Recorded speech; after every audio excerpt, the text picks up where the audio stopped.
Hello, ladies and gentlemen, and welcome to episode 12 of the Hockey Tank Podcast. This is January 9th, 2022, in cool Newfoundland and Labrador. My name is Trevor Blackler, and as always, I'm joined with the jovial and jubilant Stephen Hale. How are you today, my good buddy? I'm good, man. How about yourself? Good, good. How was your week? It's pretty good. Had a buddy come in and we had a nice few beers. Went out a few too many times to Boston Pizza. Had to get the had to get the waitress to come over and give me the remote so I could flick through the channels. Deadly, what's your Pretty, go-to at Boston Pizza? Is it wings? Is it pizza? Is it salad or pasta?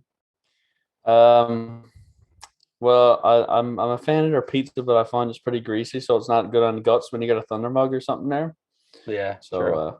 if I'm going for a nice meal, I'd prefer the pasta or something like that. Or like a sandwich and fries. I feel like if I'm just out there having a few beers, like I get some grease in me, I get some pizza on the go and a couple of beers, and that's the time with that. How about Yeah, yourself? You beauty, got man. Boston Pizza much? Scattered time downtown. I'll usually get a sandwich or a burger or something if I'm just there for a meal, maybe side of fries, maybe salad, feeling Yeah. healthy. But Or, if I'm just there to drink, man, just crushing beers and wings all night. yeah, man. I remember going down with hockey historian Caleb Smith one time down to Oh that yeah, Boston Pizza. yes Yeah. sir. Okay, yeah. Um, yeah. Sorry, listeners, if I sound a bit stuffed up. I believe I may have caught a case of the little COVID um, Oh no. during New Year's. So this past week, man, I just been sat inside grinding the hell out of NHL 22, man. I didn't even have it. Then it was 60% off, and I was like, I'm gonna be inside for a week, buddy. I'm fucking playing NHL 22. So Yeah, what I were got it you after. doing? Franchise? All hot, man. Hot Hot is my shit. Yeah, on but I PS4? yeah on PS4. I haven't. I tried the World Juniors and I played like exhibition games or something against the brothers, but yeah, hot's my shit for sure. Oh man, I played too many hours of hot and I haven't been rewarded for it, so I just quit. No, I don't pump any money into it, man. It's just No, me either. I don't pump money into it, but I feel like you build up your account, man, your money or whatever you get, and after so long you get a nice pack and you pull a fucking Jeff Carter or something. What a way to ruin a guy's day. yeah, in 2013 that'd be a sick pull, but in 2022 you're looking No. for a Or bit more, Jamie man. Benn. Like I get to Jamie Benn now. I'm sick to my stomach for the next week. Oh Fuck. yeah, fuck Jamie Benn, man. Yeah, it's Uh, fucking garbage. Good yeah, job. no, it's been fun though. Pretty I good. He don't, had I one don't. good year. Yeah, that's right. He won a Hart Trophy, Jesus. And Yeah. then just was like, oh man. And he had one good call, man. That fella, the announcer that says he went through the defenseman like diarrhea through or diarrhea infested goose or what poop through a Yeah. diarrhea infested goose. That's a goose. He's Yeah, I he was remember probably my that. favorite call of all time, I think. So Yeah, that was sick, man. good for him. Yeah. Yeah, that was a Jesus. sick play by play. We gotta get into the pod, Steve. We can't be talking about Boston Pizza and friggin' goose shit this Yeah, early. let's hear. Yeah, let's hear. All right, everyone. Today on the pod, we'll share our thoughts on the past week's hockey world. Uh, we'll also have Caleb Smith join us with another NHL Newfie of the Week halfway through the pod, and we'll end it off uh, by me and Steven ranking our top 15 prospects going into the NHL 2022 Entry Draft. If that sounds good with everyone, let's get into the news, shall we? I didn't hear any complaints. Let's do it. So the All-Star games will be played February 4th and 5th in 2022. There's going to be 11-man rosters that will be named later this week. But for our four teams, we have our four divisions. Our likely captains from the Atlantic will be Austin Matthews. Metro will be Alex Ovechkin.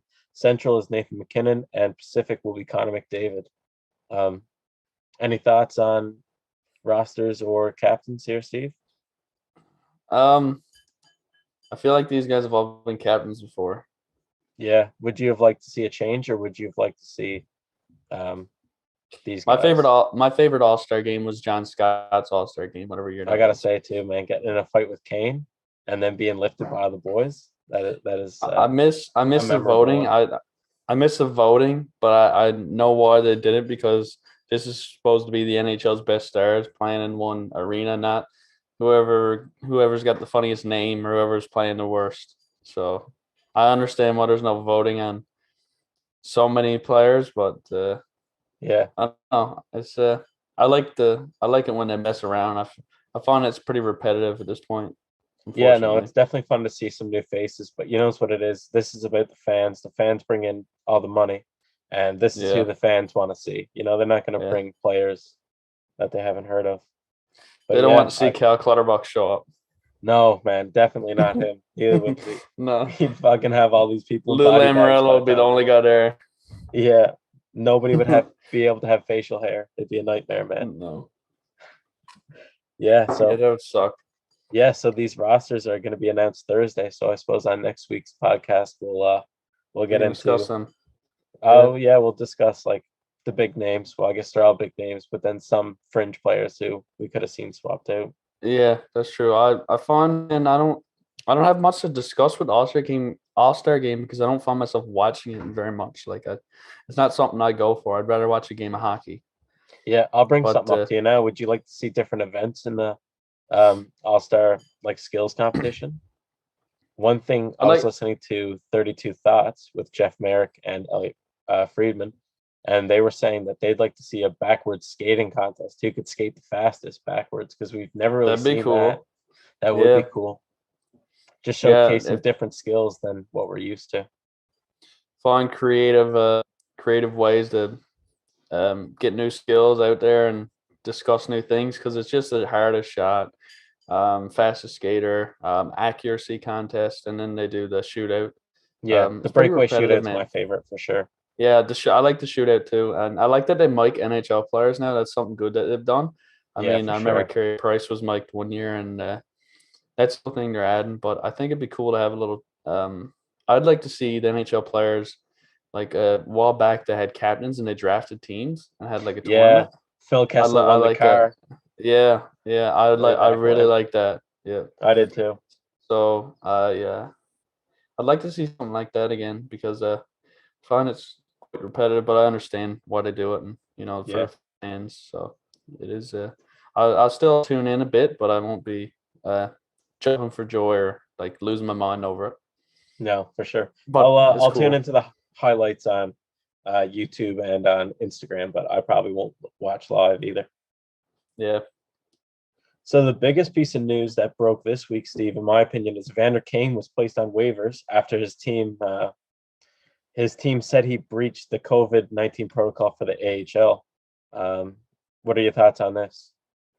I think San Jose was gonna find any rule they could to break this contract. I Yeah, think I think if he did everything right and was watching where he was stepping to in front of him, just like so cautious, this guy still would have got pinned at some point. So yeah, for I sure. think they wanted to get rid of him, and I know why because I wouldn't want that in my roster and club, and so it makes sense. But he does it to himself, I guess, because he's done a lot of things apparently, and so many rumors you don't know what to believe. So Exactly. You distracting. really don't know what to believe. But while he was down in AHL, he did pretty good. I think he had like 8 points in 5 games. But I wouldn't say he'll be in the NHL this season. I'd say earliest he'll be in the NHL is maybe, I don't know, July 1st, this coming summer. Some team might say, hey, you know what? We're kind of in the shitter now. Let's pick him up and see what happens. He might be good for us. But yeah, I agree with you. I don't think San Jose was looking to keep this player on their roster at all. I think they were looking for anything to I get rid read of an him. article that was on I think it was on Facebook. I clicked into it, so I don't know how reputable it is.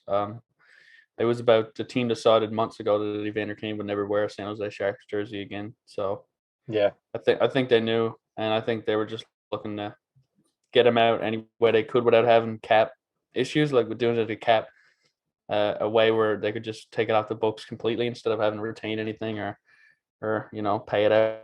So definitely. Yeah. I I'm gonna argue with you on your fact that you don't think he's gonna be in NHL this season. I feel like some scumbag of a GM is gonna go out and try and get him for a year and cheap. Not I don't know why I said scumbag. I'm somebody who's desperate for a player with skill who doesn't mind taking potentially bad morale guy in the locker room. But I don't know. It seems like Stanley Cup winners are kind of like built, I don't know, through like everybody just meshing together. And I don't think Vander Kane's going to bring any positive morale to your team. He might get you from now until the end of the season. Like if he was on fire, he might get you 15 goals, sure. But I don't think any team really has the cap or the room on the bench for this right now. Because he was waived, I believe he does still carry a $7 million cap, does he not? Yeah, but they're going to terminate his contract, so he goes back to free agency. Okay. So you can sign him for whatever you want. Really, I'm sure he'll take whatever to get back in the NHL too. So I'm not too sure, man. I wouldn't say he'll take anything under 2 or 3 million for a one-way 1-year deal, just where he's still paying off debts and stuff like that. yeah, we'll see. But I mean, if he doesn't get that, he's not getting anything. So yeah, he's not really in the good negotiating state. I guess He doesn't not. have No. doesn't have a lot of fucking Yeah, balls to negotiate with. he's gonna go up to the table and was like, "Yeah, I got 8 points in the AHL," and they're like, "All right, well, you also fucking breached COVID protocol twice. Like, did all this Yeah. behind the scenes shady gambling shit. You're in debt. You're this. Yeah. You're that. Yeah. Right? I'm in a court battle with my wife, but I got 8 points in 5 AHL games. You should sign me. Yeah. So it's like for that, I want 6 mil. They're like, we'll give you like $6 and a cup of coffee, man. Come on. Watch out, the Penguins go sign him, and then you'll see on Instagram the next day him with a lot of cash up to his ear. Imagine. Holy fuck. I'd die. I'd never recover. He should I can't see league. a team that will take him though. You think about the struggling teams. Could Edmonton possibly use him, or is their top 6 filled out? I don't know if Edmonton wants to mess up anything any more than what it is, honestly. I think Ken Holland's old bum should probably check himself into the retirement home, and Dave Tibbetts slowing. Well, I don't like that. All right. We'll rest that one move on for a week. John Klingberg was reportedly unhappy with his contract offer by the Stars, and has more or less requested a trade. Did you hear about this story? I did. He said, I believe there was a quote that said that John Klingberg thinks he's, I don't know the exact words, but he's underappreciated. So, if they're lowballing him that much, it might get to a point where he won't even consider any type of deal. Yeah. And he might want to end up. Sorry, go on. I think they hurt his feelings a little bit too. I don't know if it's called that in the NHL. It seems like he's hurt, man. But yeah, in his I think interview, they hurt his feelings when they brought in Ryan Suter, because that's just another spot in the top 6 where they're paying, or the top 4, where they're paying this guy, and that's more money that they couldn't give to Klingberg, even though Klingberg's been there since he's been drafted and has played remarkably well offensively and I'd say above average defensively. He's not a bad defender at all. Yeah, and I think what he discussed in his interviews with the press was more of like, I wanted this done before now. I wanted it done at the start of the year. They were going out making other moves, signing guys. I felt like I should have been signed. I deserved that. But instead, they wanted to make other moves and worry about me later. And I don't think he liked that. So, I don't know. I feel like it's inevitable that they trade his rights. I don't know. Is he UFA? He's UFA after this year, I believe, or maybe he's got 2 years left. I'm pretty sure it's this year. And if he's UFA, I can see Dallas trading him because they're not going to want to lose him for nothing. Yeah, for sure. That really hurts that team, though. Yeah, definitely. Yeah, they're going to want to look for another top 4 in free agency. I believe I heard somewhere, I'm not sure if it was Elliot Friedman or not, but apparently his number is around $9 million. He thinks he's a $9 million defenseman. What did they give? Don't think that. What did they give Heiskanen? 8.2. 8.2 over 8 years. Mm-hmm. I'm pretty sure Klingberg's looking for $9 million over 7. I wouldn't pay him that. I'd pay him 8. I don't think they can afford to pay him that. But with Ben Bishop retiring, do they have to pay that salary, or is that just freed up cap space? I think that's cap space freed up because he was on LTIR through injuries and now he's retiring. So they still had to pay him it, but it's not on the cap. Okay, yeah, the organization has to pay him, but not He the still gets money his coming money, out of the but cap. yeah, it's cap relief. So Okay, yeah. I don't know. I think he's going to be looking to go to a team. I wouldn't surprise me if a team like Edmonton was in a running for a guy like this because I mean they got Duncan Keith, but was he really the guy who's gonna? Maybe if it was 2014, he'd fix your problems. But Well, I don't think it's Edmonton just because they don't need another right-handed offensive defenseman. They already have Bouchard and Barry. that's true. And then they Yeah, also Barry. have. Barry, you're right, Barry. I never thought about Barry. I feel like Klingberg's way better than Barry, though. Oh, I think so too. I think just in the defense side of the game, Barry is a liability.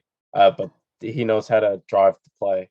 So he's an offensive defenseman for me, but I wouldn't call him exactly defensive defenseman.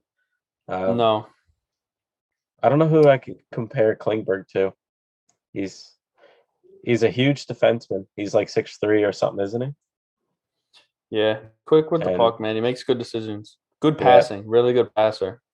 Good at and not even transitioning the that, puck up just the and ice. he's got low key like nifty hands too. Did you see that like kind of like Yeah, triple deke that just broke yeah, the ankles of that defender earlier on in the season? yeah. That He's was got good nasty. I love hands. that. Yeah. I don't know. I feel like he's worth like 7 to 8. I mean, I think defensemen are overpaid, anyways, in my opinion. Like And Seth I think Jones, like one day I'll never get over the Seth Jones contract. I'll no, me never. neither. Like I don't know where that's they got that number from. Honestly, though, I don't know. he's Not playing good to, this year. He's playing good. yeah, he's playing good offensively for sure. Not to throw But shade at Shannon or anything, but over at the Hockey Guy YouTube channel, I was watching his awards like projections, and he had Seth Jones in there. And I mean, he knows a thing or two about hockey too. yeah, I just don't think it's. I'm not saying like the deal. When we talk about the deal, we're talking about 6, 7, 8 years. It'd be 9 years because he got one. He's on his last deal now, so we're talking about 8 or 9 years in a road. Like 6 years down the road, how good is this deal going to look? I think it's going to look terrible. Yeah, So and I don't know his exact numbers. I don't have them in front of me or his projections over the next few years, but I don't know. I feel like if you gave this guy 6 years at 8 million, I think that would be fair. And he's a second line defenseman, but he also runs the power play. I don't think Heiskanen has the power play yet. I think Klingberg still runs that. So I mean, you're yeah, going to pay this guy 8 million. Uh, I think over yeah. 6 years would be a fair number. But like I said, Klingberg wants to get that closer to 9. Yeah, well, he'll probably get it, man. He gets free agency. Somebody's gonna pay him. Dougie Hamilton got paid this summer. Yeah, for sure. Defensemen are getting paid, so there's gonna be a team that's got some room who's looking to upgrade their decor. And yeah, I don't know off the top of my head where he could go, but he's gonna get paid in free agency, and I think it's gonna be a trade because why would Dallas want to lose him for nothing? Like they're gonna want to get like a piece back. I mean, maybe a contender, they do a deal where they take money back or something. I don't know. The only thing I could see happening is if Klingberg pulls some greasy shit and says, yeah, all right, let's put all this behind me and I'll sign in the off season. Let's just focus on winning some games." And then he doesn't sign and he just can go wherever he wants then instead of Dallas trading him, he could just kind of say like, okay, yeah, I'll sign in the off season. Let's just focus on this. And then totally fuck over the Stars. If that happened, that'd be greasy. But I can see Yeah. him going to Montreal. Montreal Yeah. has a lot of free space if Carey Price and Shea Weber doesn't come back. A Yeah. lot of money that they would. Who's a guy? Who's a guy that's done that before? One of my favorite players Has done what? has fucked over a franchise. Oh, I'm not sure. I'm not too sharp on my fucking over franchise stats. John Tavares left the Islanders said he was going to sign. I couldn't Oh get that out of yeah. my head, man. When you brought it up, I was thinking about it. Oh man, I But didn't even think of that. what? Yeah, I'd plan on signing. I mean, I love New York. It's my home, and it goes season. I don't blame Sorry, them, honestly. no. Fuck I that had a New dream York, about man. Tavares the other day. I dreamt that I was yeah, I know. Tell me about it, man. I dreamt that I was a little kid again watching him play for the Generals, and I was just there at the stands, and then Yeah, because you get to see him live. yeah, I get to see him I live too. I got his where too. St. John's when they came preseason. He Oh played. man, I think I was at that game where they playing the Senators. Yes, man. I was at that game too. Me, Chad, and Jacob went. Yeah. I That's got to sick. see him live there. He made a sick dangle on the blue line. Yeah, I can't remember like anything from that game except it went to a shootout.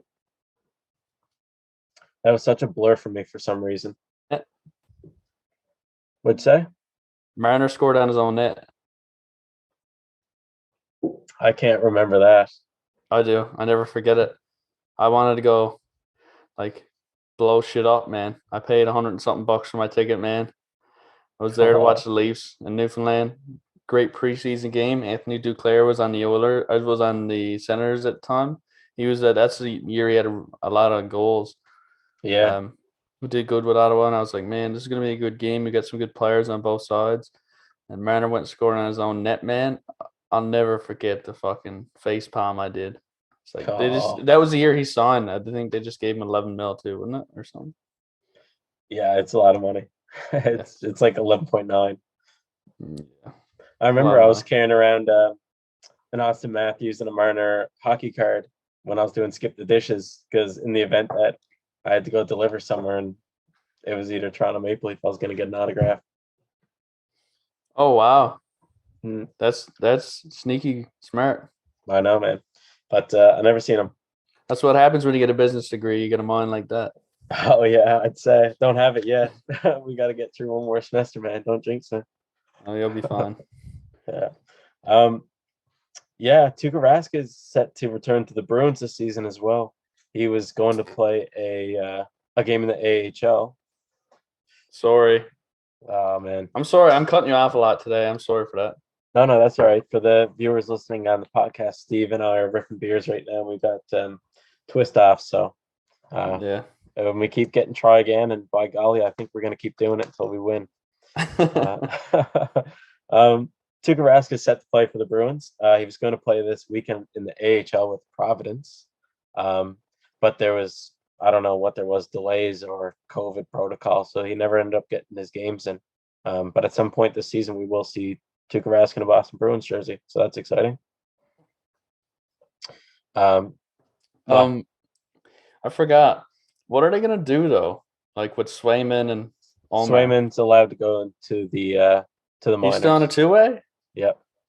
So they're gonna send him to the minors. I thought he was having a decent year. What I was thinking Edmonton should try to do is call around to different teams and see if anybody's willing to take Ullmark for a good price. I think they just got to get rid of. There's a nice few teams that would be looking for a 1-2 punch, if not like a fringe starter goalie like Ullmark. Yeah, that's not a bad idea. I think Edmonton definitely needs to make a move in net because they're just on the downward spiral big time. I think their move is kind of running gun with Mike Smith again. I think they're going to re-sign him. Or not Mike Smith, Dubnyk. Dubnyk? I can't see them trading for a goalie. I think they're just going to sign one. Man. And Dubnyk's been there before, and he's the most experienced that's in free agency. Look at it this way. You've got arguably the best two players. We got the best player and arguably the second best player, if not top 3 or 4 in the world at the moment. How do you not make a move? How do you not trade out a first-round pick to make a move to bring in a good goalie? Like, that's essential to your team's success. And when you have guys generational talents, arguably generational talent for Draisaitl, he's probably going to be listed as that when it's all said and done. You got to make moves to help these guys win. Like, they're not going to win with fucking Chris Russell and Duncan Keith on the blue line. They're not going to win, man. They're not going to win with Mike Smith and net, man. Like, Ken Holland needs to get in the fucking time machine and figure out what's on the go because he's not living in this year, man. He's back in 2014 or wherever the fuck. Detroit won the Cups 2009 or 2008, whenever it was. Like, smarten the fuck up, man. Make the deals. Bring in good players. Like, it's not hard. Like, I mean, it is hard. It is hard. I was just gonna stop you there.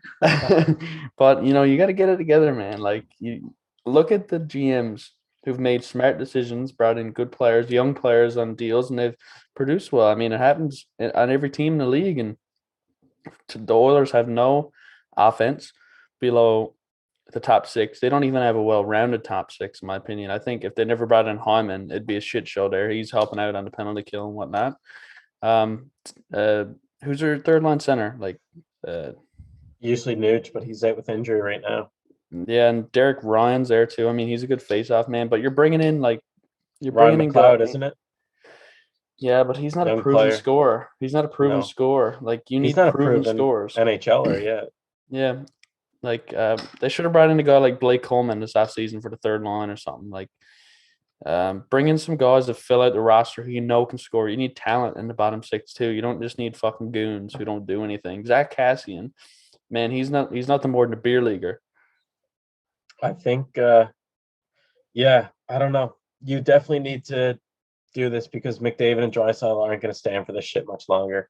Like, imagine being those two guys and just putting the team on your back night in and night out, getting to the playoffs, and you're totally exhausted by the time you get there. Yeah, that's not a life for any NHLer. They keep drafting defensemen in the top 10 in the first round. Like, trade your picks, man. You only got one shot with this guy. You only got McDavid. McDavid comes around once. Then you're in the fucking shithole for 20 or 30 years until you wait to get that good pick again. They've only got him for, I would say, 15 more years, and that's if he plays his whole career in Edmonton. And I mean, he's going to be in his prime for the next 10 years, arguably, and then the next 5 he'll be declining. In the last 5, I don't know. I find that they don't make good decisions. They bring in veterans, which is good. You need veterans to win, but you don't need your full bottom six and your 2 goaltenders to be fucking 35 plus. It doesn't work like that. Definitely not. I don't think they're ready to give away their whole future. They're seeing what's happening to Pittsburgh after Pittsburgh's been so good for so long, but Pittsburgh's got the cups to show it. Edmonton, I think, is just so hesitant on ripping down the future to save the present. But like a team gets run out by the Blackhawks, who are way past their prime a couple years ago, run out of the first round back when the COVID Cup was on the go a few years ago when it came around, and then they get swept by Winnipeg. Complete obliteration in that locker room. I watched the videos post game. No answers. They go into this season.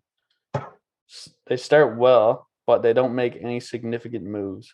You don't not make moves and win with aging bottom six. You brought in Dunk Keith. You got rid of Caleb Jones, brought in Dunk Keith. That's fine. Another veteran. You bring in Derek Ryan.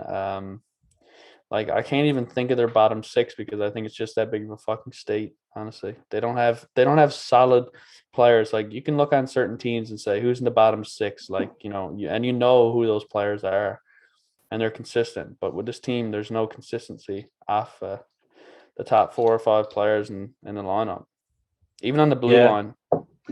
I think by bringing in more pieces, they're thinking of too far down the road. They're thinking if we bring in pieces now, we're fucking over our future talent down the road. People like Broberg, people like even Bouchard. Who was the kid they drafted last year? That winger? Zary? No, that was Calgary. They got Dylan Holloway. They're thinking of guys like that are going to come in and be that middle six. So I think they're thinking about them too much. Also, if they brought in another goalie right now via trade, unless they could ship Koskinen out, they would really be fucking over Stuart Skinner. Because then he's absolutely buried in the minors for another 2 years until Koskinen runs out his deal. That was just a shit deal they signed Koskinen to, actually. Peter Chiarelli, special man. He's a good enough backup goalie, but Jesus, man, to pay him. I feel like they don't run with Stuart Skinner either. Like, he's of age now where he should be you should be giving him a better chance. But I feel like Edmonton's too stubborn. Like, he has decent numbers as far as I'm concerned when I've seen him. He's got decent numbers for a team that doesn't really know how to play defense. Exactly. So I think you should just run with him for a bit. Give him a shot, man. Like, look at Binnington, man. He wasn't young when he came in, but he was unexperienced. And that's exactly what Stuart Skinner was. He went to the Cup. Murray was unexperienced. He was a rookie goaltender. He went to the Cup. You get to give these guys shots. They can get on fire. And it's been done before and before. Young goalies can take you to the finals if you put it together. Just That's one a of those big things. gift. That's a That's big a gift, big if, man. Steven. But it's happened, man. Throwing Murray a kid in the twice. fire and saying, "Win me a cup." I don't know, man. Listen, man. Murray twice. Bennington. We've got results with that. I'd bring Stuart Skinner up, give him a shot, and if he starts to struggle, send him back down, build up his confidence. Yeah, they can't really set him down because fucking Mike Smith hasn't come off IR since he fucking. I don't know. He's getting injured. I don't know. They just need to stop signing free agents at the retirement home. I'm surprised they never brought in fucking Thornton and Marlowe for the bottom six. They should have, man. They should have brought back fucking Gordie Howe or something. Brought him back from the dead. Yes, summoned him back to life, man. Yeah, we need a new player from the bottom six. We figured you might be able to provide a scoring touch. I don't know why I said that. That's disrespectful to Mr. Hockey. That's not disrespectful, man. He'd still be better than half of the fucking players on the team. True. He brought him back to life. Good point. One of the last notes here that I want to get off my chest. COVID-19 is still wreaking havoc in the league, even after the league promised us after this break that we've seen from, I think it was the 22nd to the 27th, that there was no more stoppages because we literally couldn't afford the time. Like, it's getting to the point now where the league might not be able to make up all 82 games after we were promised we would have an 82 game season. I'm starting to get a little bit agitated, man. I don't like the COVID protocol that we have now, where if I don't know, a team like gets tested so often that yes, there's going to be false positives, and that is going to push players to be on COVID protocol when they're all healthy and asymptomatic. I really don't like that protocol. I know it's for the safety of the league and shit like that, but it really grinds my gears that we have players sitting out that are asymptomatic and then get tested, a day later and it comes back negative, gets tested a couple hours later and that's negative, and oh shit, the player was negative, false positive, get them suited up for the next game. If a player's symptomatic and test positive, yes, sit him out and, maybe delay a game just to make sure everybody on the team isn't positive. But my Jesus, man, we can't keep doing this. It's been 2 years since the breakout started. I really just want to get back to normal at this point, man. Yeah, well, we're on a point in the pandemic too now where everybody's getting it regardless. And I mean, it's just one of those things. You got to get it, have it, develop antibodies, whatever the science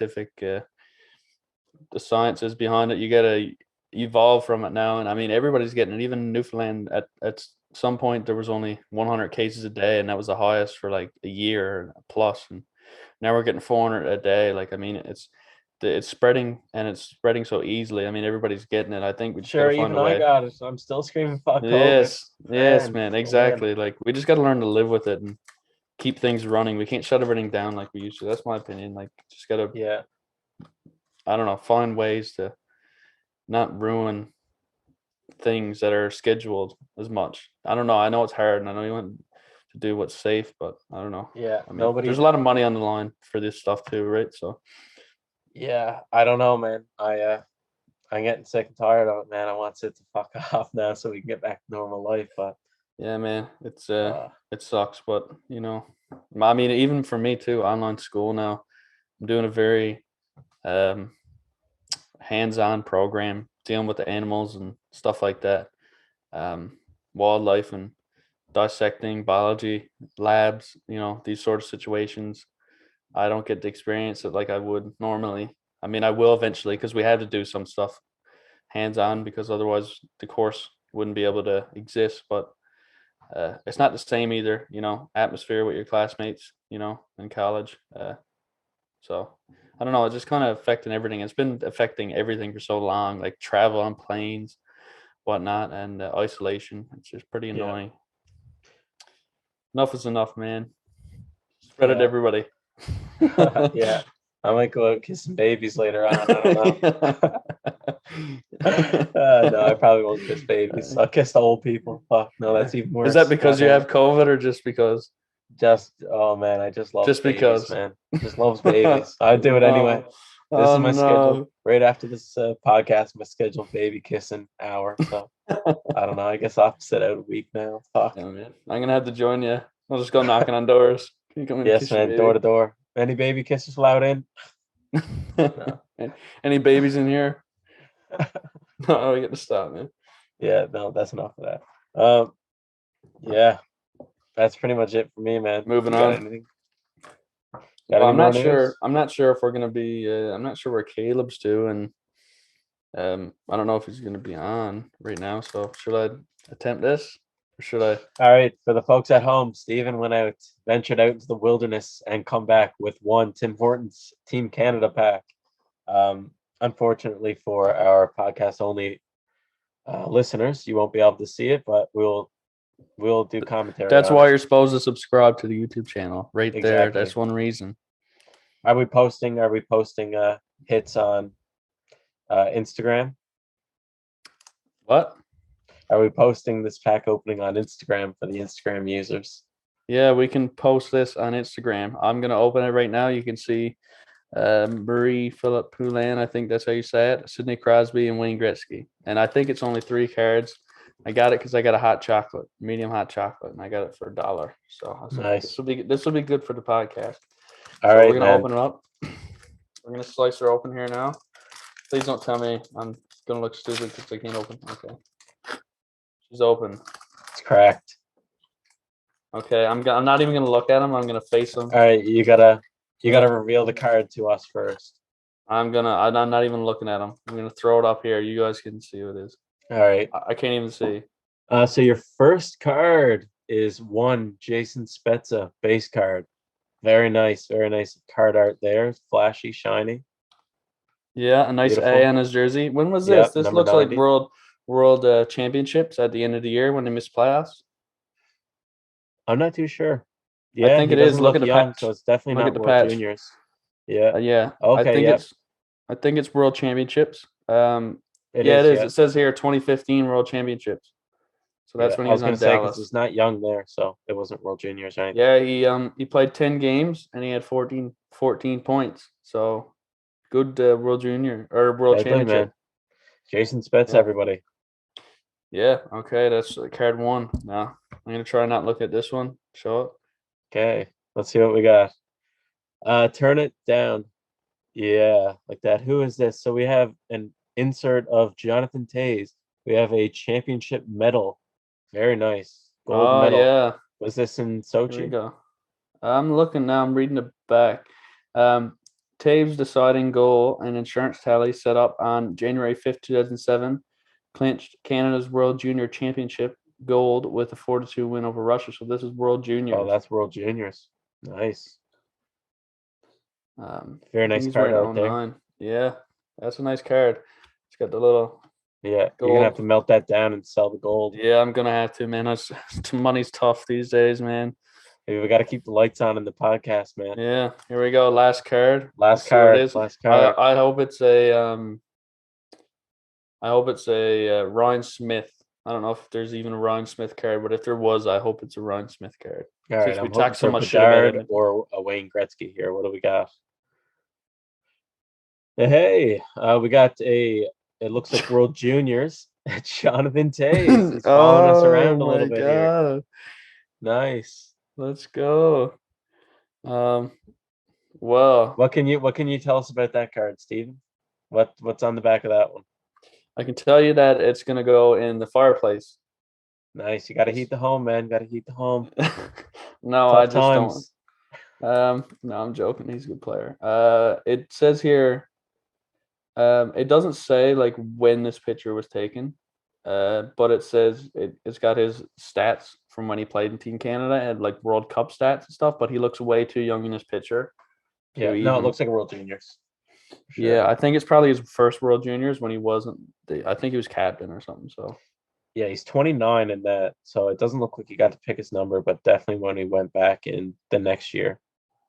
Yeah, so it's got his Sochi and stats and stuff, but that's irrelevant to this card. So, yeah, fair enough. Nice pack opening. I'm a bit upset I got 2 Jonathan Toews. Wanted to spread the love a bit, but Jason Spezza is one of my favorite players, so I'm happy about this card. Good stuff. All right, that's a keeper then. And maybe next week I'll go get another pack. Deadly. Yeah, round 2. Get some redemption. Yeah. Let's go. All right. Do you have any more news or cards? No cards, no news, man. Oh, too bad. Bad week. Fuck. All right. We have to move on. Well, listeners, Stay with us now. We'll be right back with Hockey Tank Podcast, NHL Newfie of the Week. If we can find our hockey historian, I'm sure we can. We'll find him somewhere. He's hiding. We'll find him. around We'll go here out on the somewhere. streets, go knocking on doors. That's right. Looking for babies, looking for hockey historians. Give me what you got. Yeah, give me what you got, buddy. I'm not leaving until I get something. So I'll trade you a Jonathan Taves hockey card. Kiss your baby. that's a great deal. The baby gets a kiss and they get a hockey card. Beautiful deal. All right, boys. We'll be right back.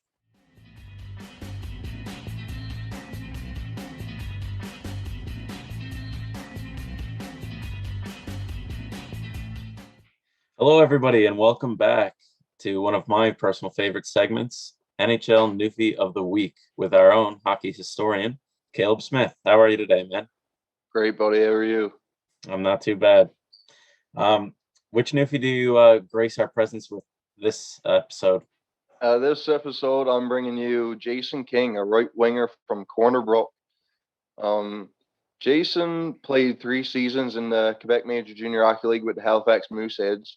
And I just want to point out, in 2000 to 2001, he had 89 points. And in 01-02, the following season, he had 99 points. So the dude fucking tore it up in the queue. Those are good bad. seasons. Those are good seasons, man. And I didn't take note of where he got drafted, but I'll look on his card real quick.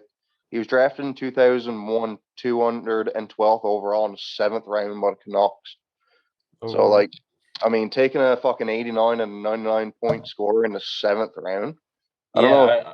How come he dropped so far, I wonder? That's weird. Yeah, that's fucked. Scoring might have been up in the queue. I don't know.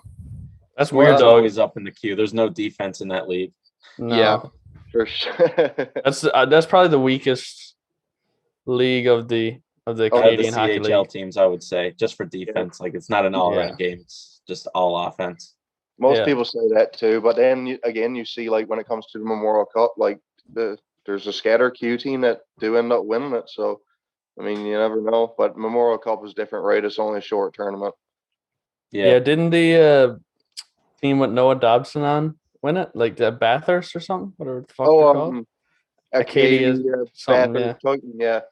Yeah. Jordan Maher from Gander was on that team. Sweet. Wow, another Noof. He's probably the only Newfoundlander to win the Memorial Cup. Just a little CHL Newfie of the Week next week. Yeah. Oh, man. Anyway, we're getting sidetracked. Back to Jason King, the man of the week. Yes, sir. Right. Jason made his pro debut in 02-03 in the AHL with the Manitoba Moose, and he was called up that season for 8 games with the Canucks, and he tallied 2 assists. So That's not a bad start. No, not a bad start. Just to get your foot on the ice, and get a crack at the NHL, see what it's all about. Yeah, getting his feet wet. The next season, he split the season instead of just getting called up for a few games. He split the season with Manitoba. And with Vancouver, he played 47 games, scored 12 goals, and had 9 assists. Wow. Yeah, beauty. 12 goal scorer. Beauty. Yeah, man. Like, that's not the first 7th round pick or whatever he was. That's successful.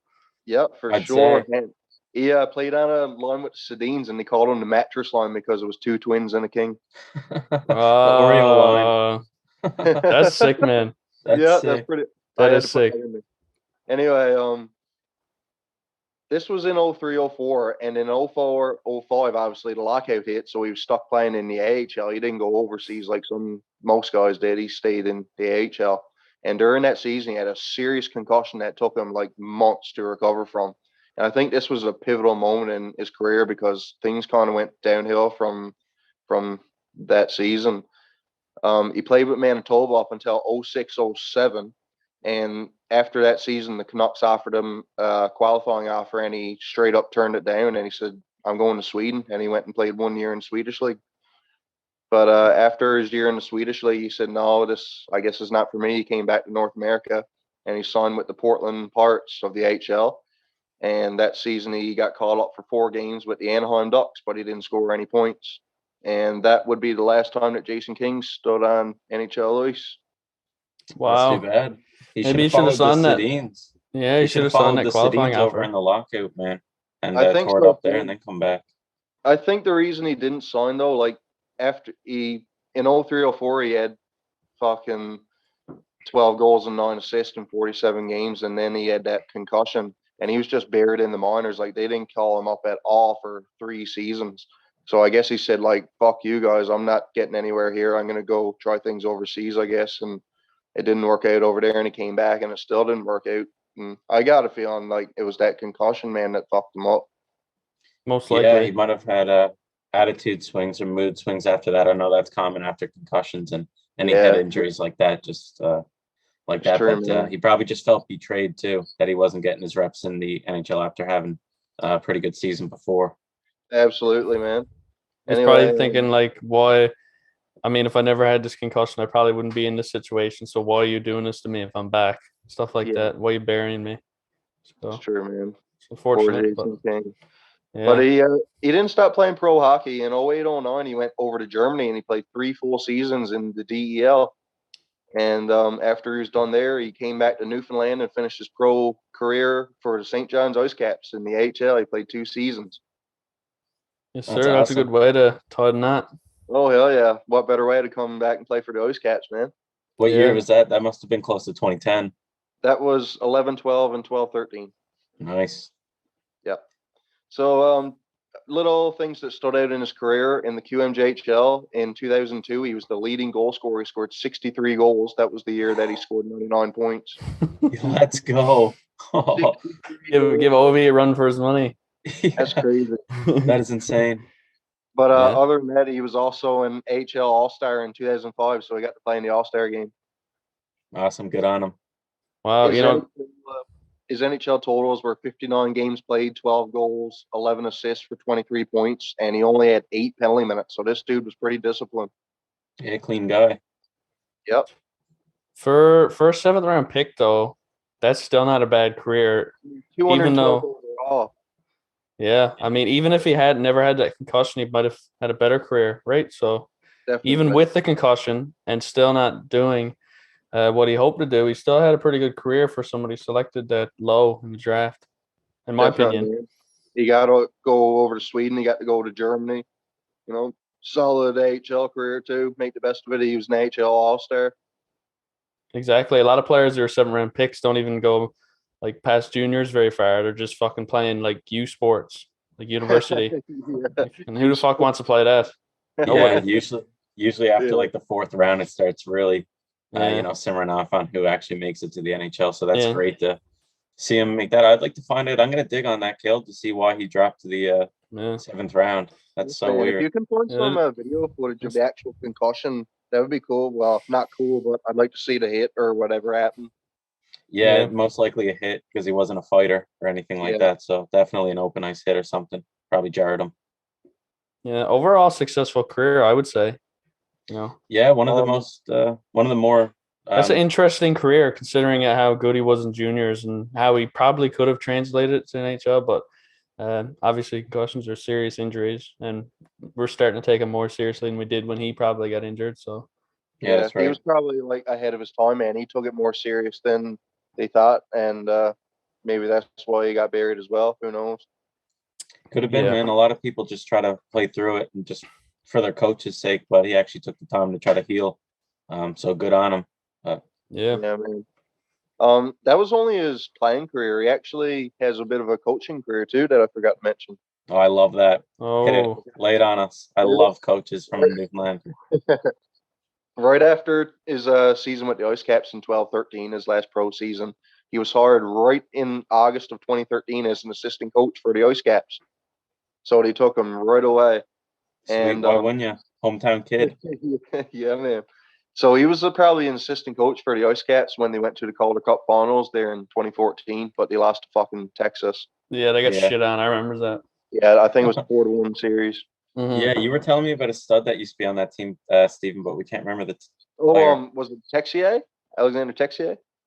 Was it? Was he in that organization before Columbus? Oh, God, no, man. I think Texier just came to my mind because I was thinking Texas. That fucking... I don't know how that relates at all, but he's got absolutely nothing to do. And he's, like, young as fuck, so... Yeah, I know. I was going to say 2014. That doesn't really make sense either. It doesn't add up. I know. Fuck, it's right at the tip of my tongue, too. That's pissing me off, but... We were talking about a good Ice Caps player the other day, but it's just gone now. Caleb, I think I missed it. Where did you say Jason was from? Corner Brook. Corner Brook, nice. Yep. And he did a bit of assistant coaching, and he also did some video coaching as well for the Vancouver Canucks and the Utica Comets in the AHL. And in Sweet. 2021, he was finally promoted to the assistant coach role of the Vancouver Canucks, and that's where he currently coaches. He's the current assistant coach. Well, he's You know not what? doing I a very didn't good know fucking job. He's there with Bruce, man. No, I'm joking. He's with Barbecue, Bruce. So He's with Bruce, good on buddy. him. I wish I was there. Well, they won today, I think, didn't they? I'm not sure. Against Washington. Oh, okay. I hope not. I got Kuznetsov in fantasy, but good. No, good for Jason. I didn't know that. I probably should have. Know that he didn't burn his bridge with Vancouver though. Like after he turned down that offer and went to Sweden, like I figured he was like fuck Vancouver altogether, but no, he ended up coming back and taking a coaching job there years down the road. Yeah. Yeah, that is good. Just send him up as a GM. It's probably better than fucking Benning. Fucking garbage. They got Rutherford there now as like a president, right? Oh yeah, I think so. That's who's gonna take over for Benning. Yeah. Jason King. Member of the mattress line. They got the Sedins involved too, so they're gonna get the mattress line in management. Yeah, for sure. I wonder if the Sedins had anything to do with the influence on going to Sweden. Like, was he talking to them? Like, what is a good league to go to in Europe? And they're like, obviously Sweden. Talking Oh, to definitely. The Yeah, for sure. Yeah. At least never went to U Sports. I'd block their fucking number. They called me today. Every time I hear about U Sports, I think about the year Alex Formanton was gonna play in the World Juniors, and his pre-tournament game against U Sports, he fucking got injured and took him out for the tournament. Fuck U Sports. And that, I think, correct me if This I'm is wrong, an anti-U Sports podcast. If anybody didn't know already. Correct me if I'm wrong, but I think that was the year in 2017 when they lost to the USA and the shootout too. Fucking Troy Terry scored their only goal. So who knows if Alex Formanton would have been there, he would have scored. Maybe. He's quick, man. He's quick as fuck. Yeah. Another day, boys. Another day. Anything else on our buddy Jason? That's about it, man. Fuck, we got a bit sidetracked there, but this was always do. Always started talking about the friggin' Texas Stars and ended up talking about Alex Formanton and fucking U Sports. Not bad, boys. But that sums it up for Jason King from Corner Brook. Awesome, man. What a story. I can't wait to dig a bit deeper in his career. I can't wait not to. Thank you very much. See you next week. See you next week, Caleb, buddy. Thanks for stopping by. See you, boys. See ya.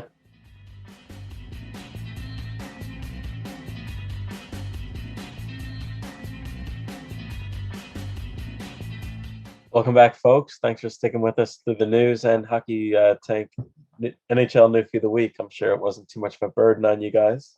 You guys are pretty warmed up to the old routine around here. So now for the fun part, me and Steve are going to get into our top 15 prospects for the upcoming 2022 NHL Entry Draft. So we're just going to go down 1 through 15 of where we think these prospects rank, just based on skill and just what scouts are saying, and give you guys a bit of heads up if you guys already didn't know. So before we jump into it, Steve, I'd like to go over a few notable prospects that were left off my list, but could have easily went somewhere in these 15. So first I'll start with Elias Salmon Nassen out of Sweden. Jeez, man, some of these names. Salmonson, I think it is. Yeah, I thought he was very good. Just didn't crack top 15 for me. I didn't see too much like offensive prowess out of him, so he was left off the list. Ty Nelson out of the OHL. He's been playing pretty good. He's just under point per game as a defenseman, so that's great. A big puck moving defenseman. Rutger McRoherty. That's a sick name. Yeah, it is a sick name. Out of the U.S. National Development Program. Alexander Perevalov out of Russia, I think. He's been lighting it up as of late. He's been climbing the board fairly steadily. Ryan Chesley, a defenseman from the U.S. National Development Program. A lot of people have him in their top 15. And Philip Misar, I think he might be Swiss or Austrian. He is. Hold on, he's Slovakian. He's Slovakian. Okay, yeah. Philip Misar didn't quite top my top 15, but So sorry. I also want to give a big hockey tank shout out to a boy from Newfoundland that's now playing on the Green Bay Gamblers out of the U.S. National Development Program, or USHL, actually. He's committed to Boston University next year, and that's Ryan Green from Paradise, Newfoundland. He's projected to go somewhere between the 2nd and 4th round. He could fall or he could rise. Hopefully he rises, so we get yet another Newfoundlander drafted in the 1st round. But that would be cool, man. If he doesn't get his name spread around much, just where he fell out of the top 32 picks, I want it said here, Ryan Green from Paradise, Newfoundland, playing with the Green Bay Gamblers right now in the U.S. Hockey League. He's a beauty. I hope he goes at least 32nd. That'd be sick. Hopefully, like Tampa picks him up and he wins the cup. Yeah, that'd be awesome. Bring it home before Dawson and Alex. Yeah. So without further ado, Steve, or I Clark got my Bishop. notes. Yeah, Clark Bishop still kicking around. Where's he to? He's between Binghamton Senators and Ottawa Senators, I believe. All right. Well, hopefully he wins the cup with Ottawa next year. Yeah. No, not a fucking chance in hell. All right, Steve, start us off. Who do you have at number 1? I have the man, the myth, Shane Wright, the center for the Kingston Frontenacs of the OHL. And it's no surprise to anybody that he's going to be first on pretty much everybody's list. Give me 1 sec here. I got to fix up I got a document here. Okay. I wrote down a few things like his stats and whatnot. What team I think he might go to and has a reasonable chance to get him, and he'd benefit. The team would benefit from picking him up. And a few little quotes from different scouts over the world. A projection of where I think they're going to make it in the NHL. If they're low risk, medium risk, or high risk. Obviously, high risk can be a player who's, let's say, drafted 3rd. He could be a high risk, but there could be a guy who's low risk 2nd because he might not have that upside, but he's almost sure to make it and be a steadier NHL player. So I got a few things there that I want to go over. So first I had Shane Wright. A few quotes here. It says Shane Wright has a lethal shot, making him a constant shooting threat, especially on the power play. His puck touches are calculated and meaningful. He never tries to do too much, and he constantly moves the puck quickly to his teammates who are in a better position. If there's one thing about Shane, it would be his skating is a concern. It's not an elite level skater. So right away when I read these quotes from different scouts, I think of John Tavares or Patrice Bergeron, because he's been compared to Patrice Bergeron and John Tavares through different scouts at different times, because we always want to know who he's played like. We always want to compare players, and that's just something a lot of people do for fun, I guess. But yeah, I definitely think of a player like John Tavares, where he was drafted number 1 too. He's got that lethal shot. Tavares has that too, and he's a constant threat on the power play. His puck touches are calculated and meaningful. He doesn't try to do too much. He's not like Bedard or Michkov of next year. He's pretty much plays the game the way the coach draws it up. He doesn't make fancy moves. He doesn't do anything too out of this world. He just does what he needs to do, and he's just a better player than a lot of people because he's so smart and so effective at what he does. And my projection for Shane Wright is that he's going to be a first-line center. I consider him a low-risk pick. I think he's been thought of highly for so long, and I think so many people, believe he has enough talent to be a consistent scorer in the NHL.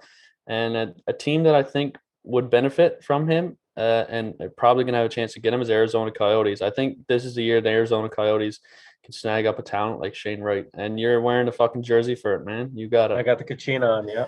Exactly. Now let's hear about your first overall pick. It's no surprise to anybody. I'm coming in hot with the same pick as you. Shane Wright, great two-way centerman. Not having the greatest season in the OHL like everyone expected, but that's seeing people have rough seasons in the OHL and they turn it on the next.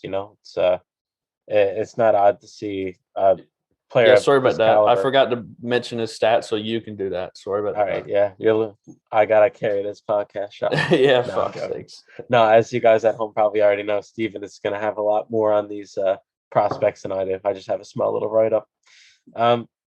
He's got offensive talent, but the two-way game is definitely the strongest in this draft. He's not going to have the elite skill that we seen from other first-round picks like Matthews or, like you said, Bedard and Michkov next year.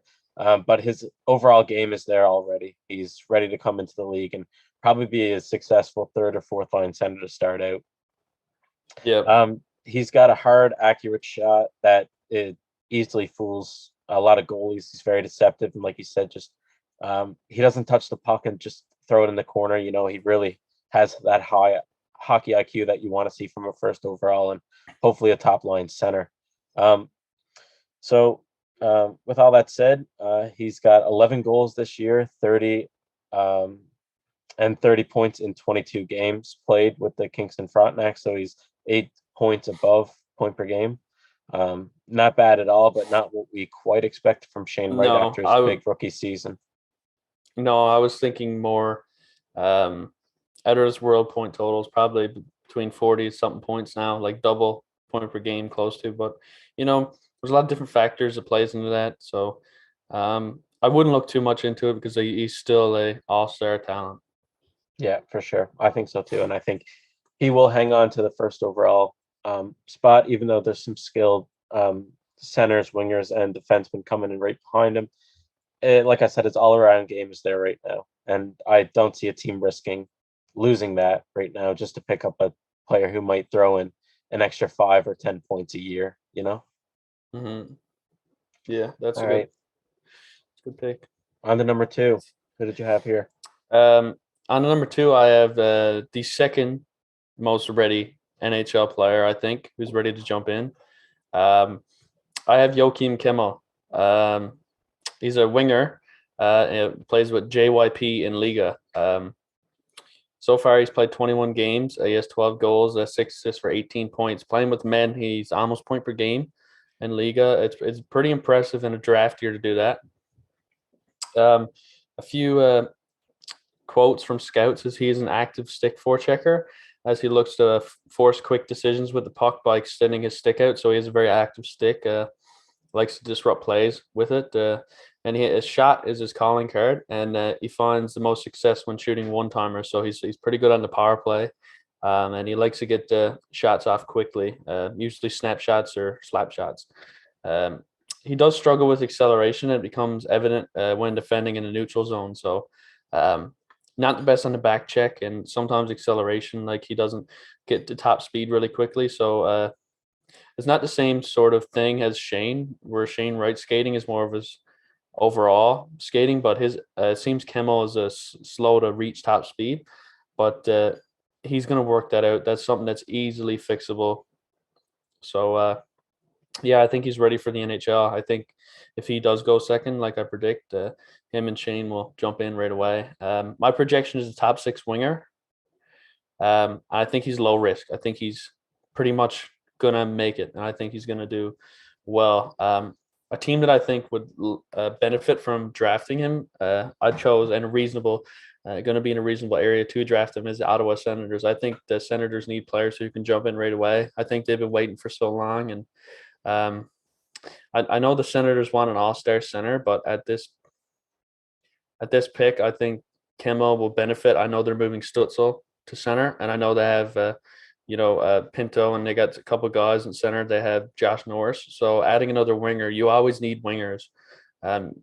Obviously, depth down the middle is amazing, but adding another skilled winger who can play with Kachuk and whatnot and benefit in the top 6 Batherson is a good idea, I think. For sure. He reminds me a lot of Capo Caco in his draft year. Caco was putting up fairly decent numbers. I think Kemmel actually has better numbers than Caco did in his draft year. And like you said, the acceleration was a big barrier for Caco to make an impact into the league. But for sure. Unfortunately, Steve, this is where we part ways. I did not have Kemmel second overall. I instead had Matthew Savoie, a centerman out of the Winnipeg Ice in the WHL. Right now, leading the WHL in scoring, points scored anyway. I'm not sure about goals. So this dynamic center, he has great skating ability. He's known mostly for his playmaking, but can also put the puck in the net. There's concerns about his attitude, just because he threatened not to play in the WHL if they didn't give him exceptional status, is what I heard. But he decided to play after, which shows me some maturity. He's leading the league right now. His foot speed is amazing. He kind of reminds me of, I don't know, just by looking at him, just like Bedard skating, how Bedard is so like smooth and easily transitions from, backward skating to his pivot to his frontward skating and can almost be anywhere on the ice in a matter of seconds. Like I said, he's known for his playmaking, but he's also got a pretty lethal shot. Just an elite skill. Not to knock on Kemel, he's coming up very soon on my list, but players, especially the teams I see at the bottom of the league right now, everybody's looking for a center, and you just can't pass up these centers when they come in the draft. So right now, I'd say Savoy. Do you pronounce it Savoy or Savoy? I heard you're supposed to pronounce it Savoy because he was born in Alberta. I've said Savoy, but I don't know. Savoy is the French pronunciation of it. I've been pronouncing it Savoy, but I was kind of. I don't know. It probably doesn't matter there. This is not a name I worry about pronouncing. I got a lot of worse ones yet. Yeah, true. The ones coming up later are a bit worse, so I'll say. So yeah, like I said earlier, he leads the WHL. He's got 18 goals, 34 assists in 34 games, which is pretty amazing to me anyway. He does play on a stacked team, and I'll get to that point a bit later when I talk about another prospect on the list. But from what I see, Savoy seems to be driving the play, and I'm sure he could have been around these point totals with almost any league or any team in the WHL. Probably not this high, but probably around like 15 goals and 25, 30 assists. Yeah, that's a good pick, man. Thank you. On to your number 3. Matthew Savoy.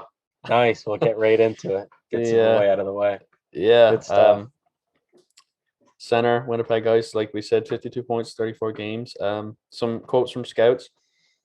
Create a player that seeks the best possible way to create offense and get the puck in the back of the net. His ability to thread passes through multiple defenders is something that will carry him to NHL success. His shot is quick, and there's a bit of power behind it for someone who's not known as a shooter. So sometimes it can make him a dual threat on a power play. And he relies on quick bursts of speed and elite puck handling to get around defenders.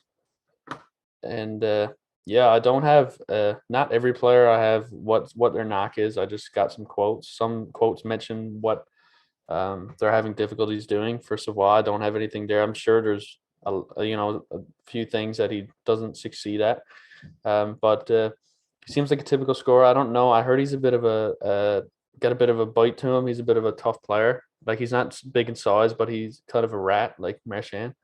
Perfect. So I heard he's a bit like that, but I don't know too much. I project him as a first-line forward with a medium/high risk. I couldn't decide. He's one of those players who's got a lot of skill, but they don't necessarily rely on their two-way game, and I feel like he's one of the players that if he's not in your top 6, he's not going to succeed. Unlike some other players. So I got him in a medium to high risk. I couldn't decide. If I was to say right now, I would say probably he's a medium risk because he's so talented. But you want him in your top 6. He's not a guy who's going to succeed on your third line playing 11 minutes, 12 minutes a night. So, and I think a team that would benefit from getting him and are in a reasonable spot to draft him would be the Montreal Canadiens. Yeah, for sure. I think that would be a good 1-2 punch, Savoy and Suzuki. I would be very surprised if Montreal came out of this draft without a top line centerman for the future. I would think it would be a huge mistake for them to draft anything but a center, to be honest. Me as well. But I also, looking back on the 2018 draft, I believe, they drafted positionally and they never drafted the best player available. Their fucking first-round draft pick is playing in Carolina, and Brady Tkachuk is captain of the fucking Senators right now. They should have drafted Brady Tkachuk. Everybody said it. All the analysts. They went and they picked fucking Kotkaniemi, who was ranked between 15th and whatnot in the draft because they wanted a good center because there weren't many centers available in that draft. Big mistake. You always take the best player. Doesn't matter what you need now. I believe in taking the best player available, and I think Sava is the third best player right now in my eyes. That can change later on, but we'll see. Yeah, and he very well could be the third rank, anywhere from third to fourth or fifth, depending on team needs and whatever. But it seems like the teams at the bottom of the league right now. I mean, everybody's jumping for a center, so Yeah. So Hunter, I guess, off a bit just because I was looking at that, but we still got around the same players because at number 3, I have Joachim Kamel, like you said, a right winger from JYP from the legal. This player, to quote Bob McKenzie, in every prospect he's talked about in the last 30 years, he is an elite goal-scoring winger in the Liga. He makes all the big plays, but isn't afraid to do the dirty work either. I've watched filmed on him making hip checks, making hits. I mean, this is a player who's not afraid to get in and get dirty. He's not just a scoring winger; he's also a bit of a power forward too. So it seems like he knows how to get into the position to score, if that's just opening his hips for a one-timer or skating into the areas where he knows goals come from. The home plate in front of the net. This player gets to those areas and gets there well. Like you said already, he's almost point per game. He's got 12 goals and 6 assists in 18 games. He's got more bite than a Kako did. He's got more I'll give you that for sure. Yeah, Kako. I'll talk about that element in a later prospect too, where like Kako didn't always, I don't know, play like a 6'4" player. He played smaller, where Kamel plays bigger than what he is. There's questions about his 2-foot game. He's sometimes lazy on the back check. Not lazy, but dragging his feet. Just can't always figure it out positionally where he needs to get to. But he's got all the time in the world to learn that. And that might be fixed too once he hits North American ice. That's true. It's big European ice. It's a lot of position to work out for a young kid. So when he comes over, he could easily. I think he's got a better chance than Kako. I think he's a better player than he was actually. I thought Kako was the best player in his draft. I might have taken him first overall. I think Kako was rushed a bit. I think New York has stunted his growth a nice bit.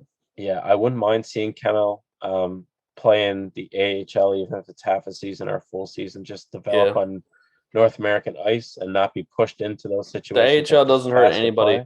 If he can get in the top 6, if he can play second or first line in the AHL, I mean, that's a good idea.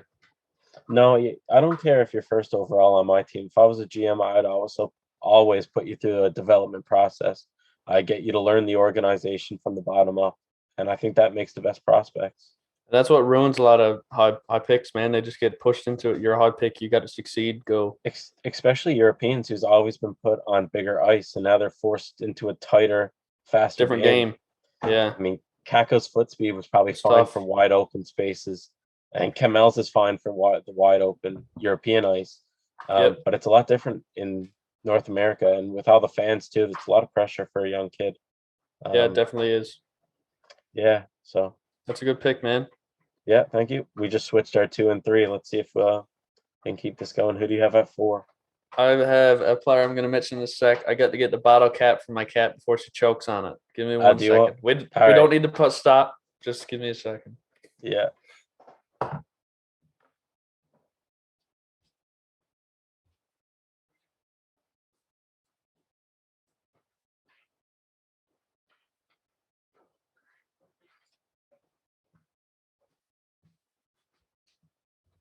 Here we go. Hope you kept everybody entertained. I just sat here and they were looking at my pretty face. Did your cat have at least a winner in its paws? No, she took a sorry try again, and I was afraid she was going to choke on it. So it was bothering me for the last couple of minutes there. So I could kind of hear like shagging with it in the background, but yeah, she's a bit of a shit sometimes, but she's cute, so that's fair. Makes up for it. She'll be up on the table now to get another one. No, man, I got him guarded now. I got him locked down. So she comes here, she's going to get a left hook. Sounds good. All right, let's see if you're good at ranking prospects as you're fighting cats off. Who's that? We'll see. I got probably the best second best two-way forward in the draft. Hard to say. Logan Cooley, center from United States Development or whatever the fuck that team's called. Yeah, the United States National Development Program. Yes. He has 21 points or 31 points in 21 games, 14 goals, 17 assists. Some quotes on him would be he's an extremely talented two-way forward. And where he may lack in size, he certainly makes up for and playing an extremely mature game. So he plays a really mature game. His two-way game is exceptional. He helps defenders. He comes back deep in his own end, help make sure the puck's retrieved, make sure it gets transitioned up the ice. And then he's also involved in the forechecking. And arguably a better trait than his two-way game would be his skating. He's a really exceptional skater. He's probably one of the top skaters in the draft. And, that helps. That goes with his two-way game, get up the ice quick, get down. And he draws penalties, draws a lot of penalties. That's what scouts are saying. And, that's a trait that NHL coaches are going to love. It's a tight game. You go out there and you find a way to, maneuver and get a stick caught in your stomach and, somebody hooks you, you fall down. A tripping penalty. He seems to be able to do that. And I've seen NHL players do that before. Good example is a guy like Zach Hyman, man. I remember when he played on the Leafs. I found he was such good at protecting the puck where he'd draw a lot of penalties. And, there's certain players who got a knack for drawing penalties. I think it's actual skill, if I'm going to be honest with you. Some players got it, some players don't. And he seems to be good at that. I project him to be a top 6 center with extremely low risk. I think he's probably going to be second line center when it's all said and done, but maybe he transitions to a first line center on a bad team. I think a team that benefit from having him and will be in a reasonable spot to pick him would be the Buffalo Sabres. They've drafted a lot of defensemen of late. So I think a center who could benefit that team would be Logan Cooley, maybe Cousins and Cooley. You get the double C's jumping off the boards. So I think that'd be good because Buffalo needs a really responsible center, and he's a great skater, and they got a lot of good pieces there. I think we shit on Buffalo a lot because they deserve to be shitted on. But Buffalo just can't figure it out with their centerman. No, I think Jack Eichel and Middlestat so far. So I guess I think Cooley's a good pick, man. I think Cooley's a good pick. So that's my number 4. How about yourself? I went a different direction. I said the only other position right now more highly sought after than a top line forward is a top line right-handed defenseman. That's why I went with Simon Nemec or Nemec. For my money, he's the best defenseman in this draft, period. Oh, sorry, we should probably go over where he's from, eh? So he's a defenseman out of HK Nitra in the Slovakian league. So, yeah, the best defenseman in this draft for me anyway.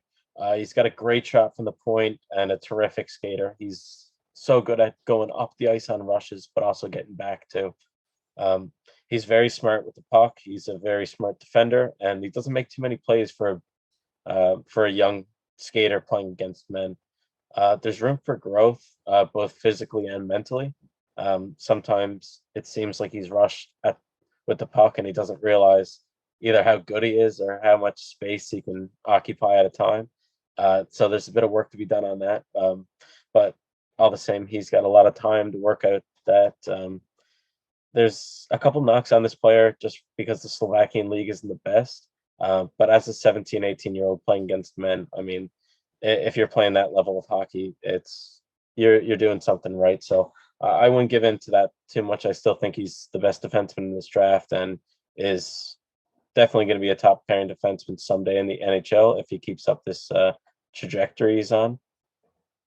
At the moment, he's got 0 goals and 14 assists in 24 games played in the Slovakian league, which isn't bad. A lot of his highlights are shots from the points that are either getting blocked or not getting through. So I guess there might be some problem with him from his seeing eyes from the blue line. But his shot is still very powerful and very accurate. The 14 assists just attest to how good he is, just either breaking out, getting secondary assists, or on the power play, getting primary assists. Yeah, that's a good pick, man. I like that. Who do you have at 4? All right, you're on now. At You're at 5. 5 now. 5, sorry. Sir. At 5, I have my first defenseman, but it's a different defenseman than you. I have Wow. David Juracek. Nice. Okay. I think him and Nemec are pretty much cut from the same cloth. They're pretty well, They play the same. They play two on the European same. defensemen. They play a similar game. Pretty much pick and choose. They're both, you got some guys saying Nemec's better, some saying Juracek's better. We'll see when it's all said and done. I think probably Nemec or Nimitz, I don't know how you say it, is probably better offensively. But I think Juracek is a little bit better at boxing out forwards and playing a more rounded game. But we'll see. Time will tell. He has 11 points, 29 games played. Some quotes on him are he has excellent timing and ability to cradle the puck and uses elusive stick handling ability to maintain possession of the puck for his team to keep the offensive momentum alive. Very good job at boxing out forwards in front of the net, shift in and shift out. He's reliable. He doesn't miss a shift. He defends well and likes to get in front of some shots. He does an excellent job of completing lengthier passes to generate momentum, and he's good at transitioning the puck up the ice very quickly. I project him to be a top 4 defenseman. I think it's low risk. I think he's pretty well going to be a good defenseman. And a team that I think will have a reasonable chance of getting him and is going to be in that area, I think the Seattle Kraken get a guy like Juracek. And then their prospect pool will be Beniers and Juracek. I think that'd be a good start to the franchise. And just a solid defenseman, plays both ends of the ice. Probably a little bit better defensively than Nemec, but doesn't have as much offensive abilities. But it's so close. They play such the same. They game. do. Their skating is very smooth, and their games almost mirror each other. The fact that Nemec might have the better offensive, it might just seem like that because I'm pretty sure the Czech league is a little bit better skill wise than the Slovakian. So I mean, what's the difference between 5 points, right? Yeah, you're right. So we'll see. I think they're pretty much, like you said, mirror image of each other in a way. So that's my pick at number 5. How about yourself? So at number 5, this is where I choose Logan Cooley personally, a center out of the U.S. National Development Program, now playing in the USHL. Logan Cooley's a great skating forward who can play any position or role you give him. You say get out there and play wing for a shift, he'll get out there and be the best winger on the ice. You get out there and say sentiment, and he'll probably win at least 500% of the faceoffs, or 50% of the faceoffs. My bad. He's highly skilled and can make an impact on the scoreboard. He's not that physical of a player. I didn't find anyway when I watched him. He's a bit smaller. He doesn't play as small as he is. I'll give him that. He plays a bit bigger of a game. But he will need to put on some muscle before he can get to the higher leagues like the AHL, the NHL. He's got a very accurate shot from what I've seen. The only knock on him, and this is where I found it interesting that you and the scouts both pointed out his two-way game, is there was a knock on him that he is a bit flashy. He doesn't always make the smartest pass or shot. If he can try to get a dangle in, or I guess I shouldn't say that, but I found that he was overdoing it at some times where a more simple play could have been made, either pass back to the point or otherwise. This flashy style, it worked for Jack Hughes at the USNDP, and it works for him right now, but it might not translate to the NHL. But even with that said, that's just my take on it too. I haven't seen very many scouts say that. Like you said, most have been just praising his skating because he is probably the best skater in this draft. But yeah, so in the U.S. National Development Program, playing, I guess it would have been the under 20 just teams, he had 14 goals, 19 assists in 23 games, and now in the USHL, he's got 4 goals, 4 assists in 9 games. So pretty good stats for a young kid. Yeah, he's a good player, man. Whoever gets him, be lucky. Hopefully the Leafs draft him. Yeah, the Leafs better start losing games. Yeah, I know. They're too good, man. They're just too good. You can't have your cup and eat it too, buddy. I'll tell you that. No, I know. It's a good pick, Yeah. man. I like it. I figured he was a top 5 pick regardless. Yeah, he can't drop out of my top 5. Yeah, especially where he can play the wing and center too. So yeah, exactly. I found that a great asset. Yep. All right, on Nice. number 6. Number 6 for me is Simon Nemec. Nice. So I feel like we've covered the exact same players so far. Yeah. Like you said, he's got 14 points, 24 games. When you watch him, you notice how dominant he is on the defensive blue line. He's good at keeping the puck in. So he's good in a tight situation, can walk across the blue line and, flick it in, keep it in, make sure they don't have to regroup, come out. He's got good gap control in the corners and medium danger situations. He ends up winning puck battles more than he does losing them. And he has a good straight line speed and an excellent stride. So he's a good skater and he's good on the offensive blue line. So he's probably going to end up being a power play defenseman in the NHL at some point. Other than that, he resembles Juracek a lot too. I think they're not just one style. Like they're not just offensive, they're not just defensive. They're kind of two-way game. Two-way defensemen. These are two-way defensemen. For sure. Yeah, these are two-way defensemen. I have him project him as top 4 D-man, low risk. I think he's pretty much going to do well at making top 4 in the league. And I think a team who has a reasonable chance of getting him and would be happy to draft him would be the New York Islanders. Yeah, for sure. New York Islanders could use another defensive prospect. They haven't drafted one since Dobson, I don't think. Yeah. Well, not in the top 2 rounds anyway. Yeah, this would be good, man. This would look good. Now I find they're starting to draft a little bit more European players last couple of years too. So we'll see if it works out. Yeah, that's my pick. What about yours at 6? Good stuff. Well, we just switched spots for our defenseman because I have David Jiricek going at number 6 on my list. So he plays out of HC Plzeň out of the Czech league. So a great first pass out of his own zone was immediately what I mentioned or noticed. He's great at, I don't know, even if he doesn't always see a pass immediately when he's behind the boards or on the hash marks, he'll skate with it, and he's a very powerful skater to get it out of the zone. He's physically able to defend men right now, which is a great look. He can translate that immediately over to North American ice and play against almost anyone in the world. He's got a great shot from the point. This is the biggest thing I noticed. His shot from the point is unreal, either slap shot or a snapshot. It always makes it to the net, I find, are close. And that's going to translate amazingly on smaller North American ice, because instead of shooting from, 60 feet out, he's going to be shooting from 50 feet out. So, this is a great quarterback for your future power play. I would say he's more offensive than Nemec. But I think Nimitz just has the defensive game covered a lot more right now. He's a very smooth skater, like we were saying, and very smart when he has possession of the puck. He's not as, I guess, not offensively producing. Like, he doesn't score a lot of points, but the points that he gets are, I don't know, usually from the point or on the power play or in some game situation. Oh, obviously.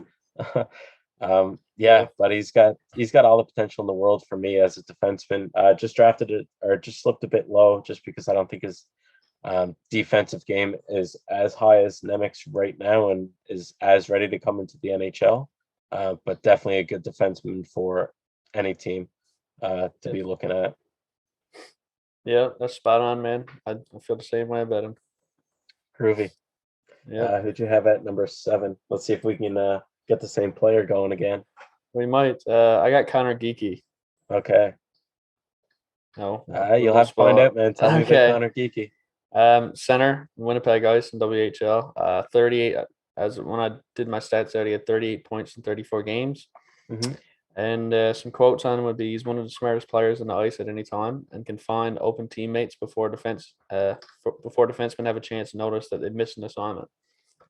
A concern would be his skating, and that may impact his ability to produce in NHL, because it's pretty much average in the WHL.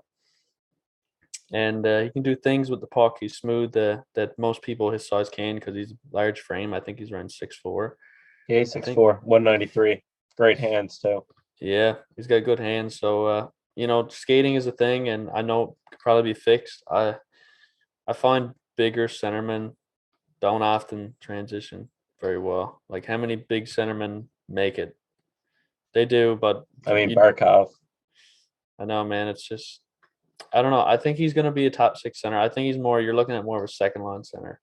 I think so too with this pick. And because of his skating and his size, I think sometimes that can be a risk.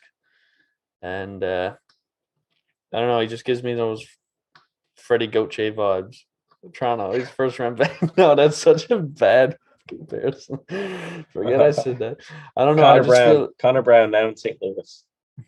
He was around the same build, and he just couldn't translate his game, or Logan Brown. Find it in Ottawa. Logan Brown, Jesus, not Logan Brown. Sorry. Yeah, exactly. I just get those kind of vibes from him, right? The first round pick, but I got him as medium risk because I think he can go either way.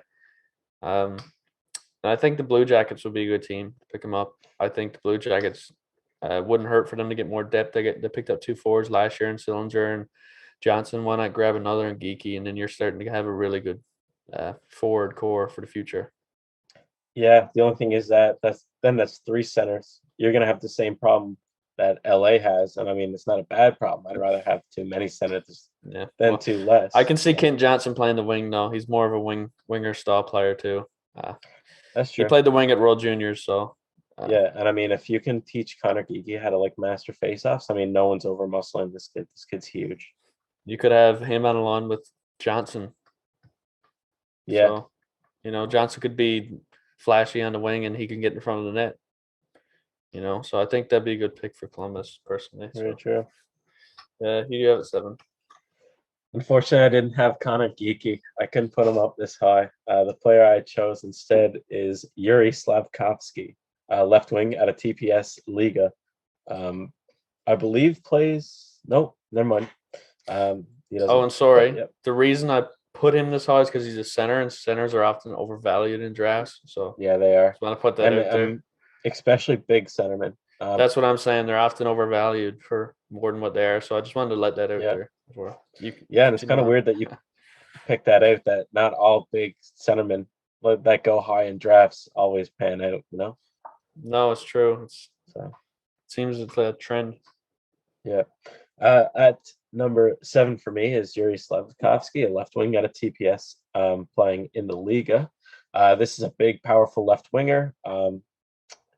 Just an average skater, but knows how to score. He's kind of like a Capo Caco. I mean, Caco's not the fastest skater, but he just drives to the net, and he's powerful, and he's like a moose. You can't move him, and just a great scorer right now. One of the best shooters in this draft. I mean, he's got a huge booming slap shot.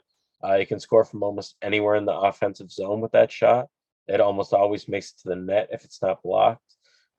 There's some concerns about his defensive game.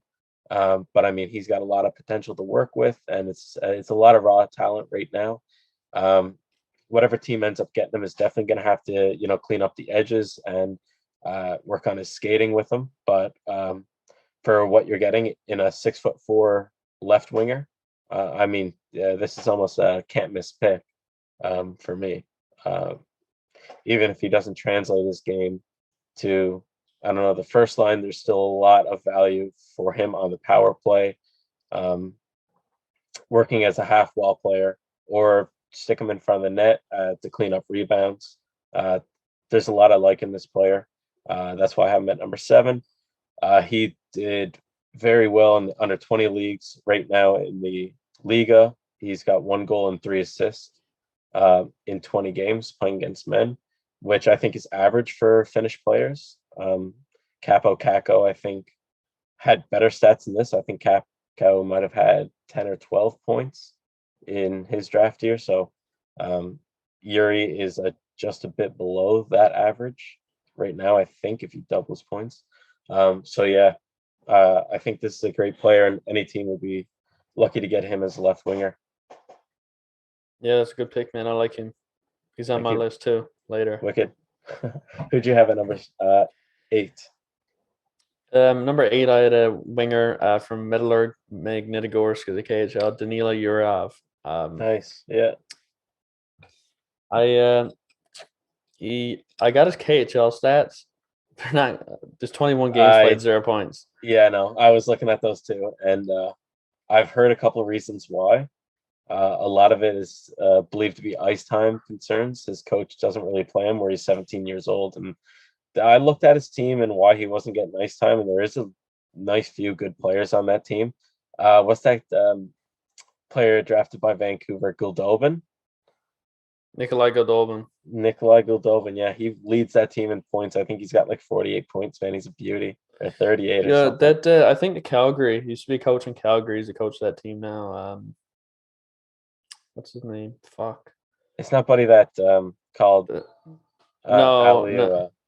No, it's the other guy before him. The guy who had a panic attack and threw a stick in stands.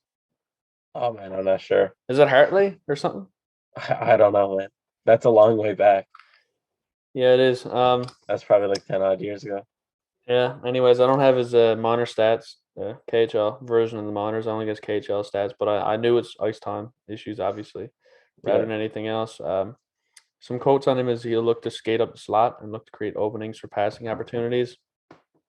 A knock on him is his power behind his shot and how he often hesitates and doesn't transfer his weight quickly. And on the forecheck, he's physical, he uses active stick. He's very good at keeping up with opponents. He's got good speed, and he likes to use his upper body strength to lift sticks and turn over pucks. And he's more of a good two-way forward. Like, he finds a way. Like, he's always when he's on the ice, he finds a way to generate, whether he's on the half wall or he's up, or he's down low in front of the net. He just kind of sneaks around the ice and finds open lanes. That's how he gets a lot of his points. And I project him as a top 6 winger, but I think he's high risk. I think a player that doesn't have his skill set's pretty much average, but he does it better than everybody else. He doesn't have an amazing shot. Average. He doesn't have an amazing but he doesn't have an amazing shot. He's not amazing physically. I feel like if he doesn't make a top 6, he'll just fade out. Yeah, You know, he doesn't have a amazing two-way game, doesn't have an amazing shot. He's not amazing defensively. He's just average, but he's above that average. So above average. Yeah, but if it doesn't transition, I consider it high risk. Yeah. I think a team that benefit from picking him in a reasonable spot, and I feel like, I don't know, man, because Philadelphia just always picks wingers or something. So I just picked Philadelphia because I was like, Yurov, and I looked at a Philadelphia jersey. It's like I can see Yurov on a Philadelphia jersey. It seems like a player Philadelphia would pick. That might seem silly, but that actually makes a lot of sense because Philly does have a lot of other wingers they can lean on. So picking a high risk one that might also be high reward isn't even a bad place to be. Or they need something strategy in Philly, man. Philly's been a bag of shit last couple of years, but yeah, usually they go back and forth. They're a good team, bad team, good team, bad team. Now they're just a bad team. They surprised everyone. They went bad team, bad team. They threw us all for a loop, man. Yeah, nobody could have expected that. So that's number 8 for me. I think he's a good player, but I think there's a bit of a risk because if he doesn't transition well, he doesn't have anything that makes him stand out. Yeah, Jesus, good stuff. Yeah, he's later on my list. Yeah, coming in. Who's your 8? Coming in at number 8. Out of the Winnipeg Ice of the WHL, center is Morgan Geekie. So if you want to talk about centermen that are might be overhyped, he's already drafted. Jesus, Connor Geekie, my bad. I spoke to that last name there.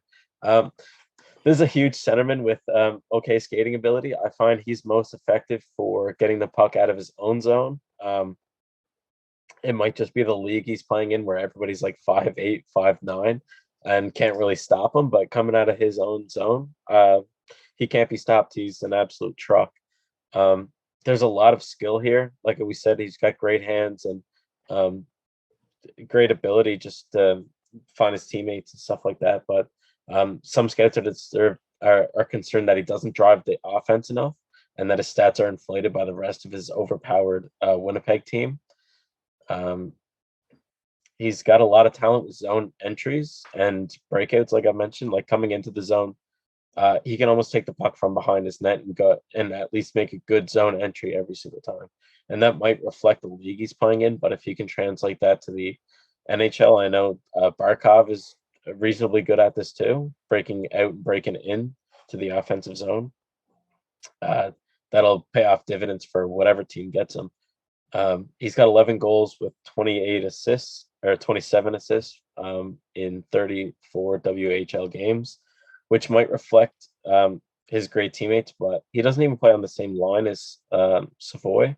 He plays on the second line, I believe, and but he does get time on the power play, I think. So yeah, that's pretty much all I got on Geeky.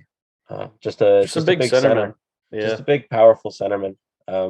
Like you said, his skating isn't great, but it's powerful skating. It's not quick, but when he gets going, he's a train, and he can't be stopped right now in the WHL, either breaking out of his zone or into the offensive zone. For me, I'd be concerned to pick him, even though I have him high on my draft. This is a lot to do with that's not where I would pick players. It's where I think they would go and what teams would benefit from picking them and where they could be. Well, I mean, every team in the league can benefit from having a 6'4", 200-pound center on the team. No team is going to turn that away. Yeah. It's just if you're picking in the top 10, you're kind of looking for that next offensive player that can be a game changer. And from what scouts say, it doesn't seem like he is a game changer for sure. Like our top 5 picks, maybe, or my top 5 picks. So that's why I got him at 8, just because he's going to make the NHL and make an impact just because of his size and the space he can take. We hope so. Anyways, I think his numbers reflect his team more than himself, and that's what a lot of people were saying. Another thing about Geeky is, even though he's 6'4", he doesn't play like he's 6'4". He's almost like a pit bull that thinks it's a chihuahua kind of thing. Like he has a really hard time being physical and making a physical presence in the game, which he should be able to do just by playing, tough hockey. But he kind of shies away from that grit sometimes, and a lot of people are kind of down on that too. They'd like to see more from him. Yeah, you know who this kind of reminds me of too? This could remind you of a similar player to Rasmussen on Detroit. Yeah, yeah, for sure. Yeah, big center picked high. Yeah. If they can get in front of the net on the power play, if they can make the league, even if it's a third line center, you got a big player who goes out there every shift and competes. That's valuable. Yeah. Rather than a small player in the bottom 6. So that's why I think oversized, like not oversized, like tall, big centermen get picked rather than the guy who's 5'11". Yeah. I think it has to do a lot with that, but we'll see how he pans out. I think he's medium risk to me. Still a great scorer. I mean, what's 48 points? Or is that 48? 38 points in 34 games. So you can't knock it a point per game. It doesn't matter if you're on fucking Winnipeg Ice or fucking Buffalo Sabres. If you're point per game, you're doing, at least the people who to play with and how to play with them. So yeah. Yep. Who did you have at number 9? I'm gonna try and say his name, man. It's Juraj, I've been calling him. I called him Yuri. Yuri. Okay, that sounds better. Yuri Slavkovsky. Nice. Left winger. JYP Liga, 4 points, 20 games. He has a big frame, plays a power-driven game, but he has pretty good speed, skill, and he can produce at a high level. He's shown it before. This year he struggled a bit, but he's playing with men, and that's obviously a different game. He's rangy. He's got a lot of range. Can reach a stick out, grab loose pucks, and he's surprisingly dangerous on a rush because he can be pretty deceptive. And he's physically mature. He weighs 225 pounds. That's what I've seen. I don't know if that's 6'4". I don't think he might not be that big. That's a big boy.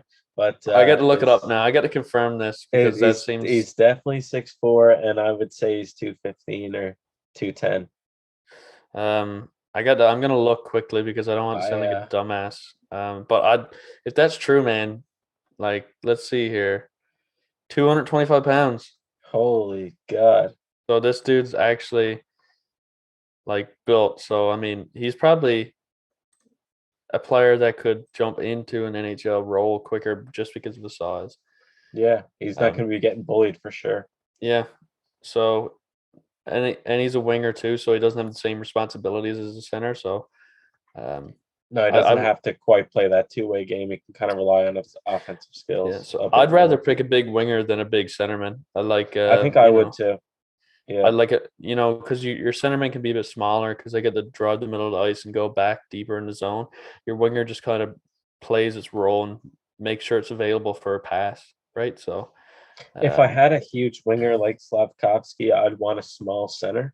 But if I had a big center like Connor Geeky, I'd want a small winger. If that makes any sense. Yeah, and a big winger like that who plays a really good game, is Rantanen. He's a big player too. So if you can get a winger like that in a draft in a top 10 pick, that's not a bad player to have in your top 6. I project him to be a top 6 winger, and I think he's medium risk. And I don't know. I just medium risk because I feel like back in the day it was you're picking big players, but now I feel like you're picking a lot of average size players. I find that the speed, and I find it's hard sometimes for bigger players to transition to the game because it's changing, it's evolving, and it's a faster game. But I think he'll have no trouble. I just wrote down medium risk because I wanted to be a dick. I mean, we haven't threw shade at anybody in this episode yet, so except for Buffalo Sabres fans, but they deserve it. I think New Jersey Devils would benefit from picking him. They got a lot of wingers. I don't know. I just feel like if he played on a line with a Hughes, a big winger, I think it'd be a good idea 4 or 5 years if he makes it down the road.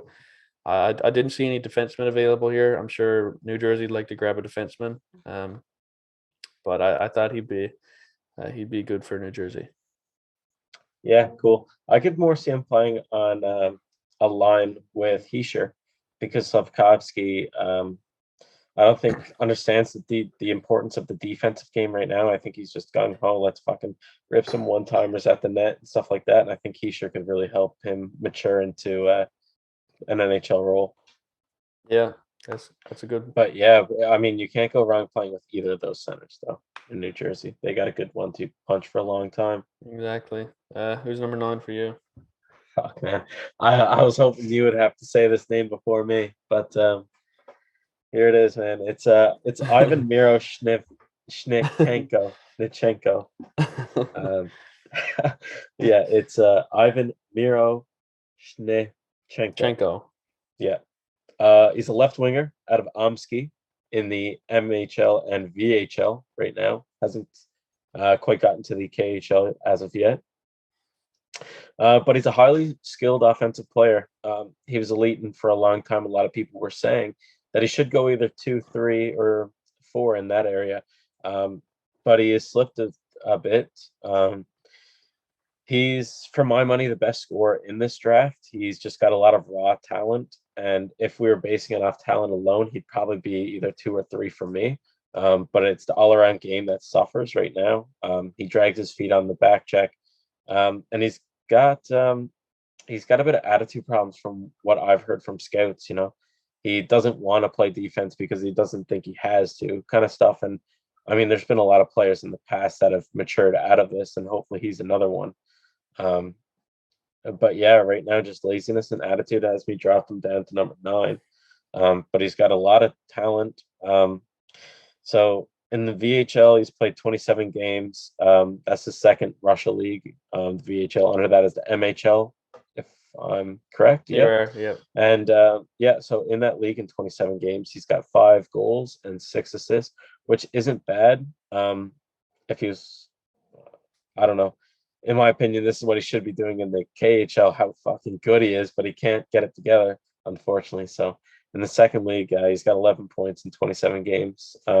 I still think he might go in the top 10. I mean, He is very high risk right now. Just nobody wants a player that thinks they're too good to play defense. I mean, if you say that in a draft interview, you're almost surely going to get passed over. So Me playing no defense.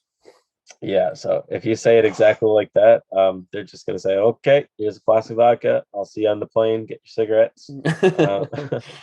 Throw back to last week's year. Yeah. But yeah, I think this guy can be a great goal scorer in the NHL. He's just got to work hard for it. Get back to what he knows. I mean, in seasons previous, he's been lights out anywhere he's played. So I just want to see him get back to that. So that's my number 9. You're right, man. That's a good pick. Yep. To round out the top 10, what do you got here? Ivan Miroshnichenko. Nice. Okay, back to back. Let's hear what you got on him. He's proven that he can compete great passes in tight lanes. You can often see what other players cannot in the offensive zone. His wrist shot can be lethal. He often shoots high, doesn't not low shooter. He seems to be aiming blocker side a lot of the time. They say sometimes the teams get a book on him, but he's starting to change up his game a bit and shoot for different areas of the net. He's pretty good in the offensive zone and the neutral zone. He lacks defensively, like you said, and oftentimes he can turn over the puck in the neutral zone because he's too hesitant. He doesn't make the right decision. But it seems like he plays a different game when he's in the offensive zone. He's a lot more aggressive. Feels like he can score. So I got a few things like that.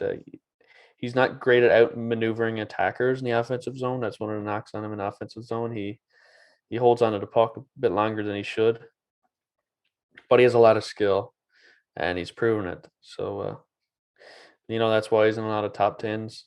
Just a lot of skill, and the ability to put the puck in the net. It's just sometimes he overdoes it, or sometimes he doesn't back check enough. So there's a few issues there. I project him to be, if it works out, he's a top 6 winger, but I think it's high risk. And a team that I think would be in a spot to draft him and probably would like to draft him would be the Dallas Stars. I feel like Miroshnichenko could be in a Dallas jersey, just like they drafted Ballerina Chushkin. Yeah. So it doesn't turn out the same way. I mean, the Chushkin has, where's the team now? Colorado. He's got a good spot. Yeah. He's got a good thing going. Yeah. He never for Dallas, though. No. That's hopefully Shevchenko can kind of get it together and make the NHL. So I'd love to see that name on the back of a jersey. Yeah, that'd be insane. Yeah. I would want to be the guy who got to put that on the back. Oh my God, imagine how sore your hands be after stitching on all them letters, man. Imagine how easy that would be to fucking misspell as a equipment manager or something. Insane. Yeah. Yeah, so I'll go with my 10 now. It's good, Steve. I think we're a good match for scouting because we all had the same 10 players. I can't wait to see the end of the year draft. First full. I don't mean either. We're gonna project the full first round at the end of the year, and we're gonna see how close we can get. I can't wait. Yeah, me and Steve's been doing that for. We did it last year. I can't remember if we did it the year before, maybe. But anyway, my number 10 is Denis Yurov. He's a great skating forward with a ton of offensive ability. He has been point per game. You said you didn't have his junior stats. I'm coming in clutch. I'm telling you what he did. Everywhere he's been in the past, every team he's been on, he has been more than at least point per game.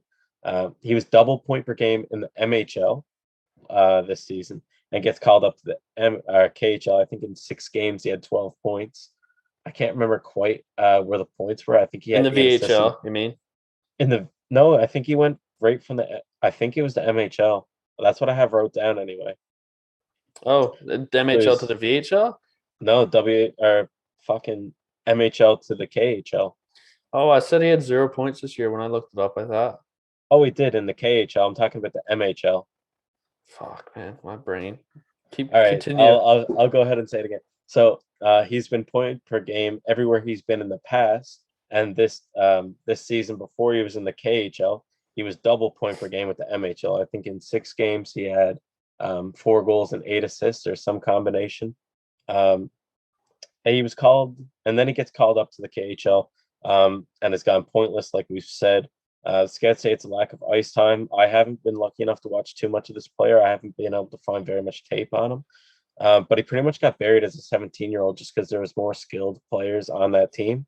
And I mean, I can't see why you do this to a player. I suppose if he's so good, you want him to play with you just in case you need him.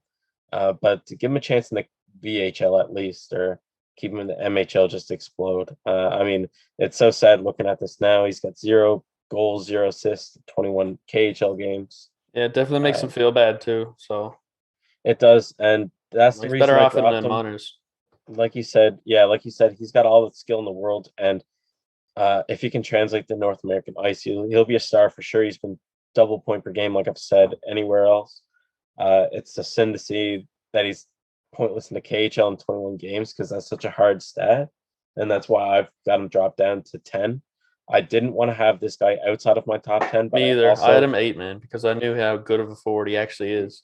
Yeah, I couldn't drop him outside of the top 10 just because he is such a good forward, but I can't bring him in any lower or any higher, I guess, than 10 because he's got 0 points in 21 games. Yeah.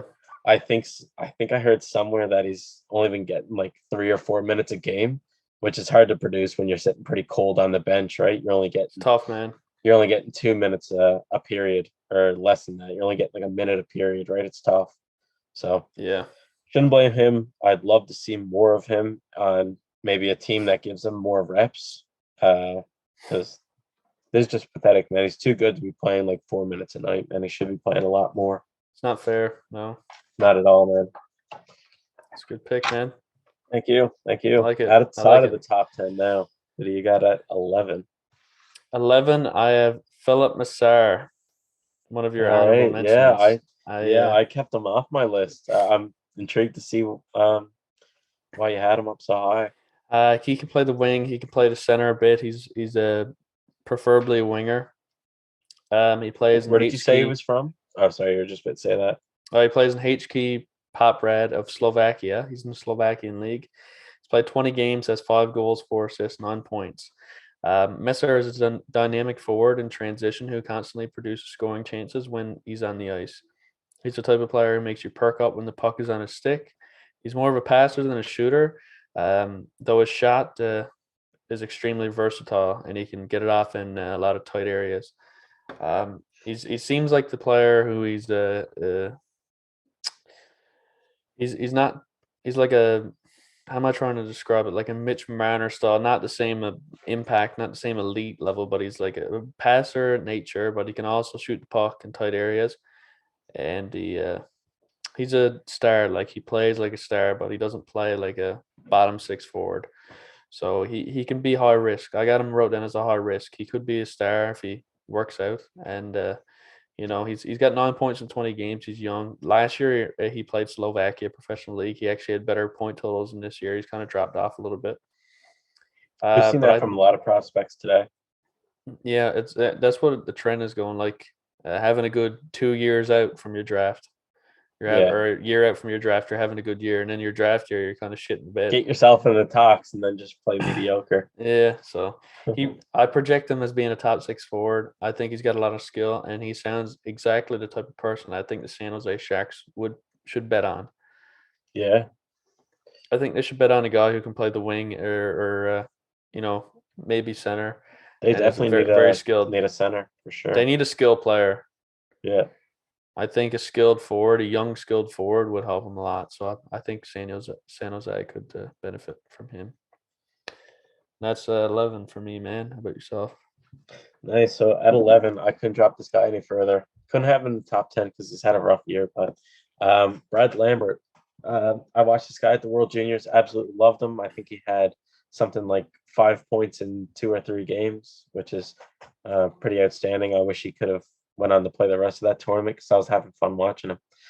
He was the youngest player ever, I'm pretty sure, to play in the Liga last year at 16 years old, where he had a great season. I think he was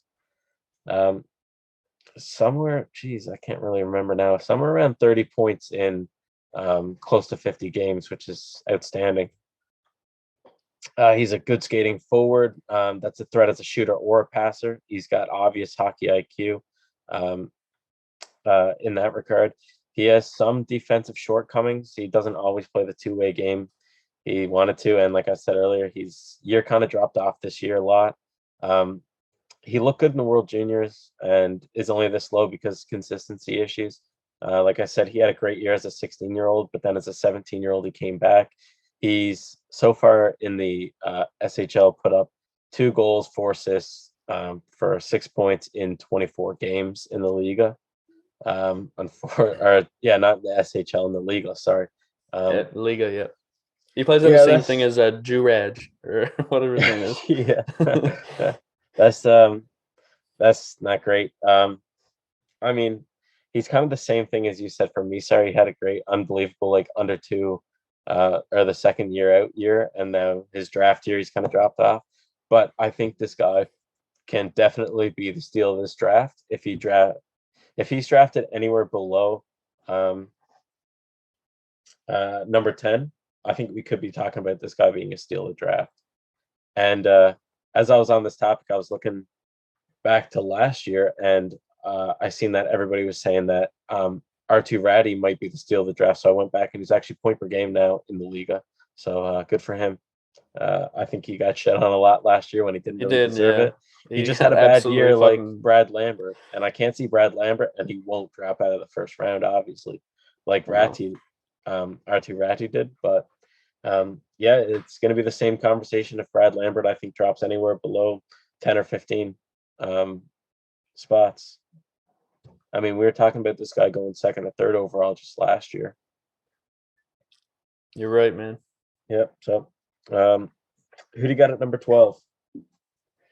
Number 12, I got Seamus Casey. He's a defenseman. Sorry? He wasn't even on my notable prospects. I had him on another sheet doing up some workings for him, but yeah, he never even made the notable prospects, man. Seamus Casey, I got him at number 12. He's a defenseman at the United States National Team Development, whatever the fuck. He has 18 points in 29 games.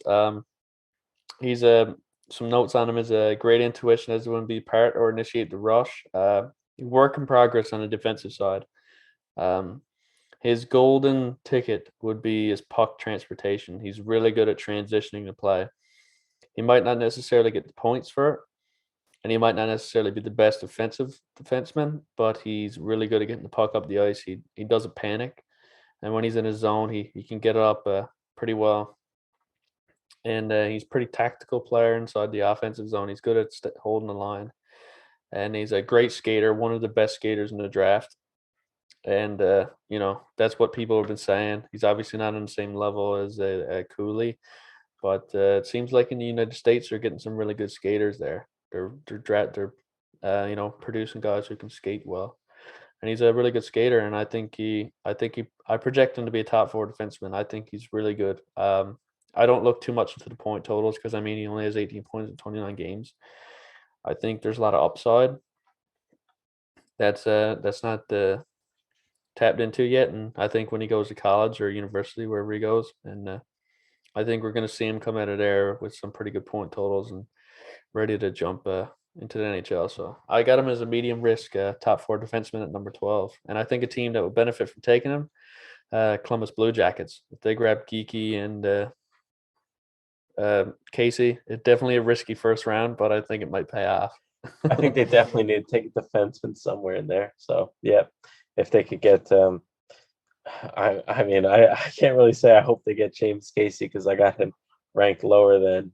I guess he's only ranked lower right now than like three defensemen. Yeah, I don't know. I hope they definitely get a defenseman somewhere in this first round next year. I like to make a few hot picks, man. Hot takes. I like these. I know you like to throw it around. You're not afraid. You're not afraid, buddy. I'll give it to you. I'm taking all the safe picks here. But I don't know. You like to be a little dicey. No. The top 10. Our top 10 was pretty consistent. Oh yeah, our top 10. Yeah, fair. But we just out of place a little bit. We see players jump up here, and I think Casey could be a guy who could jump up because of his puck skills.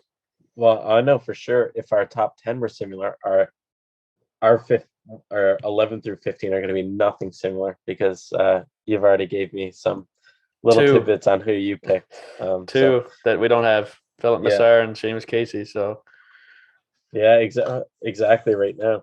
So at number 10, coming out of the United number States. 12. My bad. Thank you for keeping me Yes, on man. track here. I'll keep you on a short leash. For you wobbly pops do that to you. So at number 12, coming out of the United States National Development Program from the USHL, a center right winger, Frank Nazar. Did you see this one coming? I thought of it. Yeah. So Frank the Tank is a smooth skating, shifty forward who can play against any team's best players. Has never been less than point per game anywhere that he's played before. So much like the players we're talking before, a lot of offensive ability here. It should tell you something about the lethal offensive threat that this guy is. He doesn't really get his recognition. I think Cooley gets a lot of it, but I think this guy really drives some of the play. He's a great playmaker and a good goal scorer, as I'll attest to later. He needs to gain a bit more muscle to be able to compete against men. So before he can get to the AHL or NHL, he needs to go to a university or stay in the national development program and build up some muscle that can help him get into the NHL. He's got all the tools to be a top 6 forward in the NHL. I don't see any excuse for him not making it.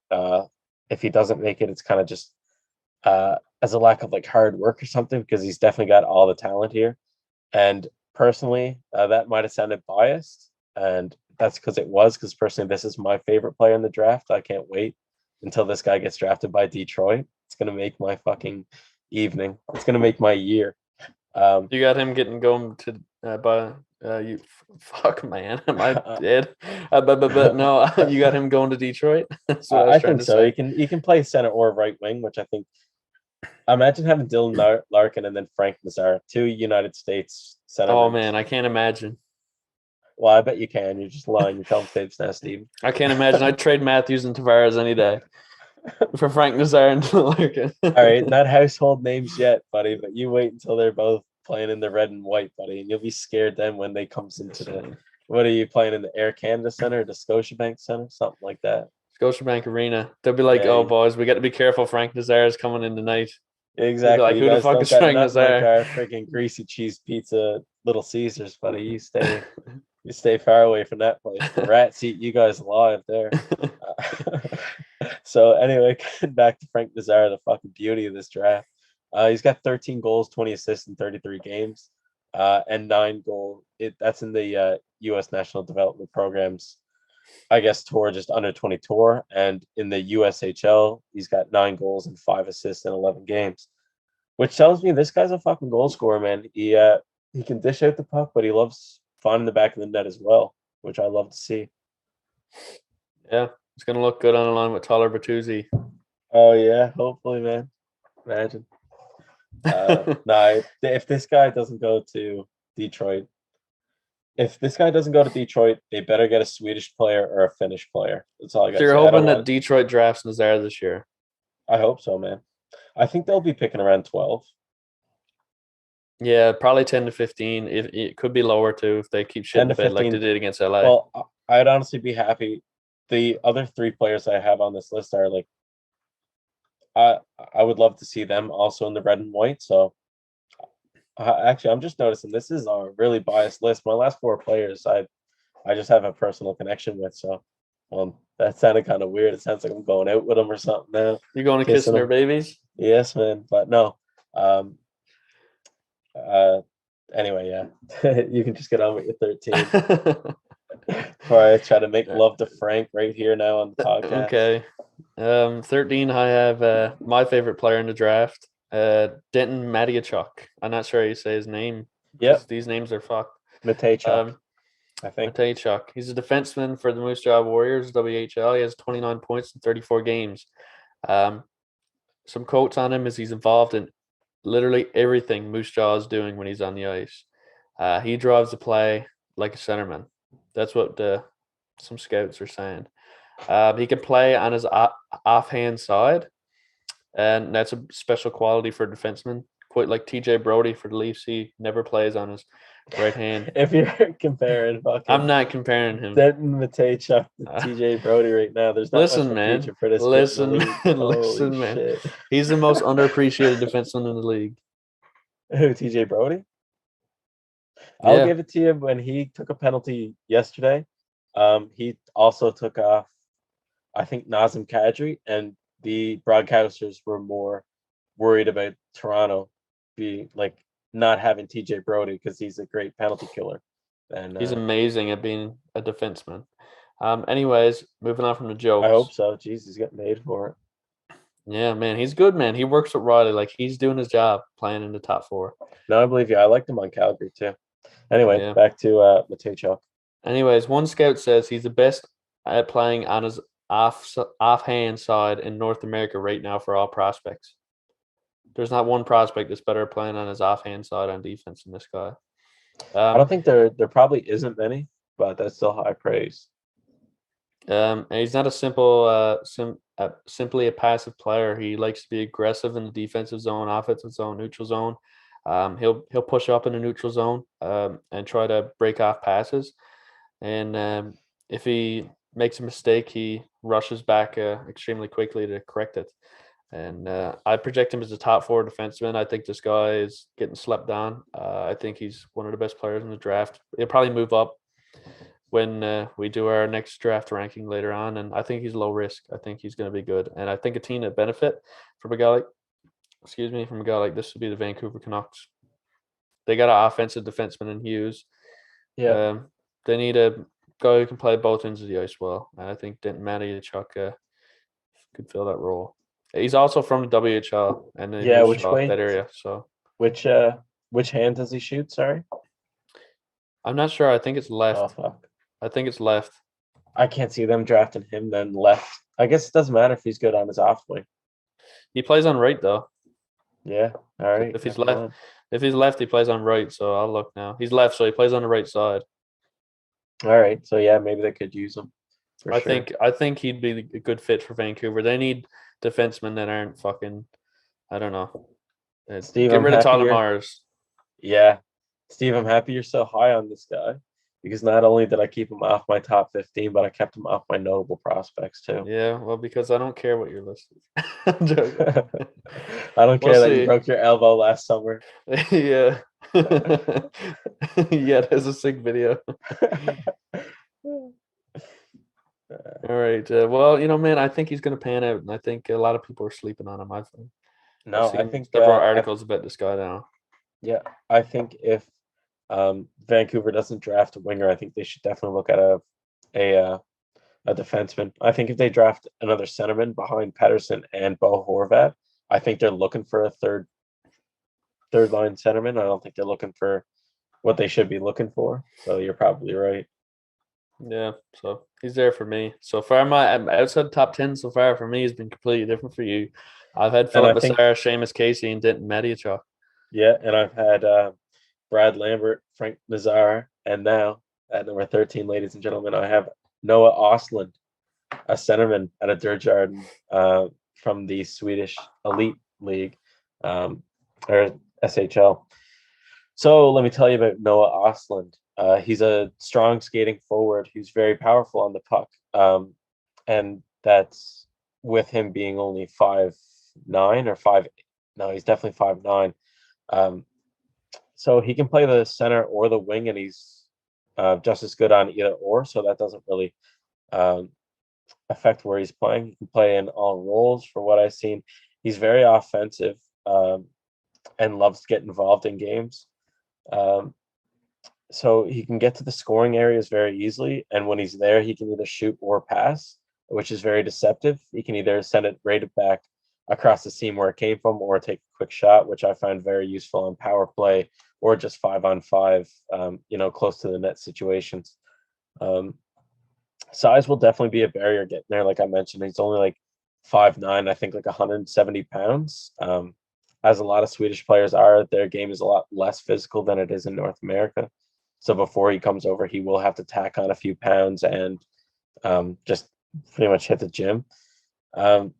He's not as well as playing against men, it doesn't seem. He's only had 10 games in the SHL, but he seems to be a lot more comfortable playing with like junior players, like under 20, which is totally fair considering he is only like a 17-year-old.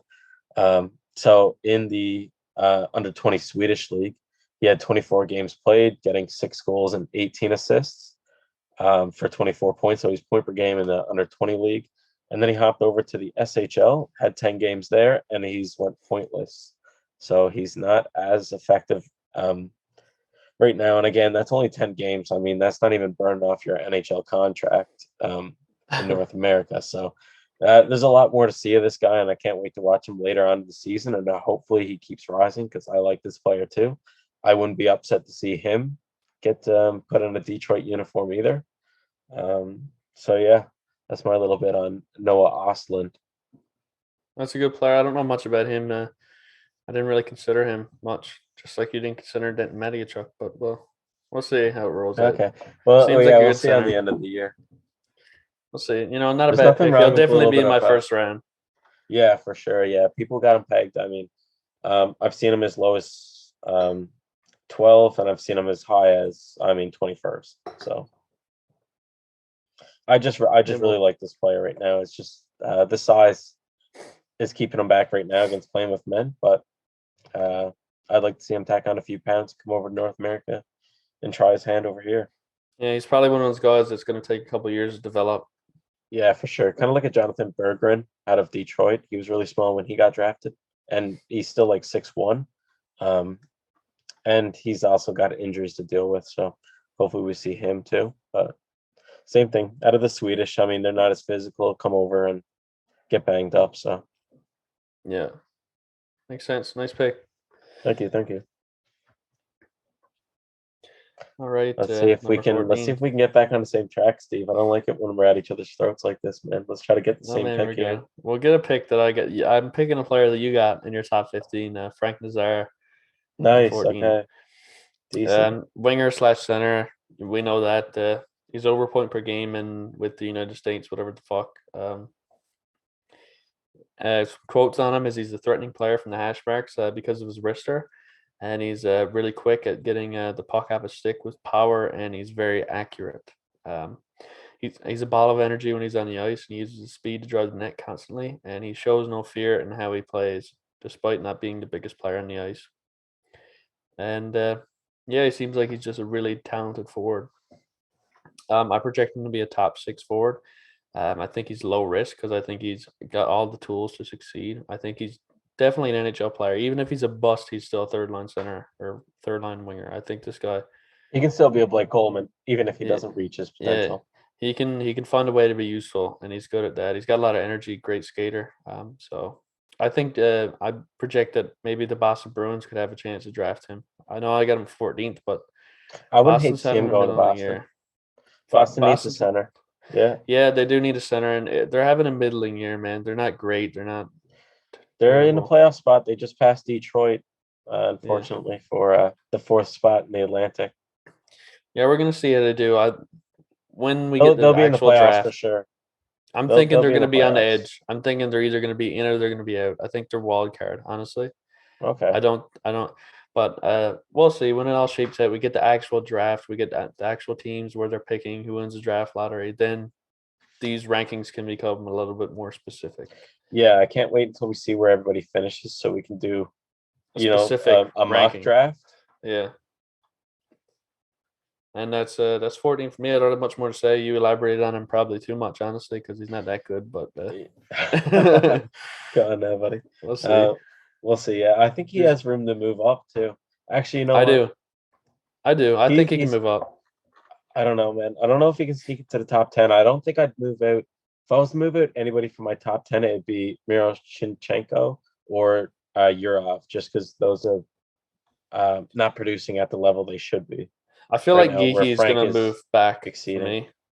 Do you think he slips from the top 10? I don't know if he's in my top 10 or not when the year's over. I think he's starting to slip now, actually, just because I'm starting to realize how much his points might not be reflecting him so much as the all-star team he's on. I don't know. I just got questions about him. So I feel like he can move. I mean, I thought a lot more people had him in the top 5 to begin the year than have him in the top 5 now. I haven't seen him in the top 5. I feel like my top 5 is pretty well set in stone for me personally. And we got the same top 5, so I'm going to agree with you there. Or you got Yuri. I got Yurchek instead of Nemec, so that's pretty much pick and choose there. Exactly, yeah. So our top 5 is pretty much spot on into what it could be. Fair enough. Another player that I have out of the United States National Development Program, this time a left winger, is Isaac Howard. Have you heard much about this guy? I don't know much about this guy, so elaborate. So where everybody else in the United States National Development Program is dishing the puck off, this guy's the one putting the biscuit in the net, at least the most frequently. He's a great scoring winger with very good skating ability. Like you said, not very many players coming out of this U.S. Development program are bad skaters. I mean, everybody can pretty much keep up, and everybody's got that kind of like cool foot to them, kind of the, for a good first 3 steps, good acceleration, and good transitioning and pivoting. You often find the Europeans or the slower skaters in the draft. Yeah, which surprises me because I find that a lot of Europeans are quick and fast, skilled. Are small and surprising. The States got a lot of speed on the go lately. They do. I think that's what they're focusing on after seeing like players like McDavid come out and take over the league. I mean, they must just be working a lot on foot speed because these players are amazing. Isaac Howard is a great finisher on plays in tight to the net. He's got a good shot. I wouldn't say he's got an elite shot, but it's definitely it definitely gets the job done. With a lot of these players from I don't know this range in the draft, I'm going to say this, but it's true. Size kind of holds him back. He's not strong enough, and he easily gets knocked off the puck by bigger opponents. I wish he put on a bit more muscle to kind of like hold his own ground. Nonetheless, a great offensive talent, and will most likely project to be a middle 6, if not a top forward. So in the USDP, he's got 14 goals, 22 assists in 31 games. So I think he's the goals leader on this team. I could be wrong. I don't think I am, but this guy gets it done. He's definitely one of the best goal scorers on that team. He's top 3, maybe after Frank Nazar and Cooley. He's one to look out for sure. Yeah, definitely. He's gonna be on my list. I seen him there. I didn't look too much into him. I looked at his stats, and I just seen a few players that I feel like I prefer to pick higher than him, but he's still gonna be. He could move up my list. I can consider him in top 15. Tommy did. Yeah. One list I seen had him at 7. Wow. So, actually, I should give a shout out. I got a lot of information from this person on YouTube called Templin Scouting, Templin. I think I spelled that right. Scouting is a great hockey mind. He puts into simple terms what like I'm thinking, so it's easy for me to understand. So he's really high on Isaac Howard. So yeah, I definitely check him out if you haven't already.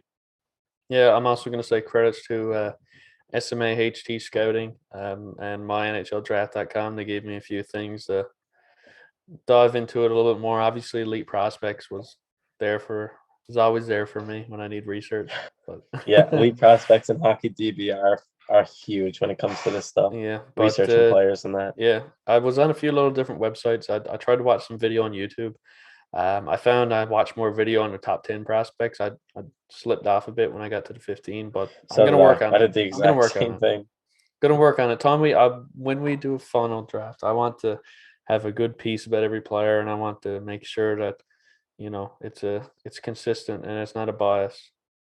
Yeah, the only down thing is I wish that World Junior Championship went ahead because we would have a lot more information from a lot more scouts, and a lot of people would have been talking about the players that played in that. I think the biggest riser coming out of that, I think Brad Lambert would have got into the top 10. I honestly do if that tournament finished. Finland looked good. I haven't mentioned him yet. Yeah, I forgot about that. Sorry.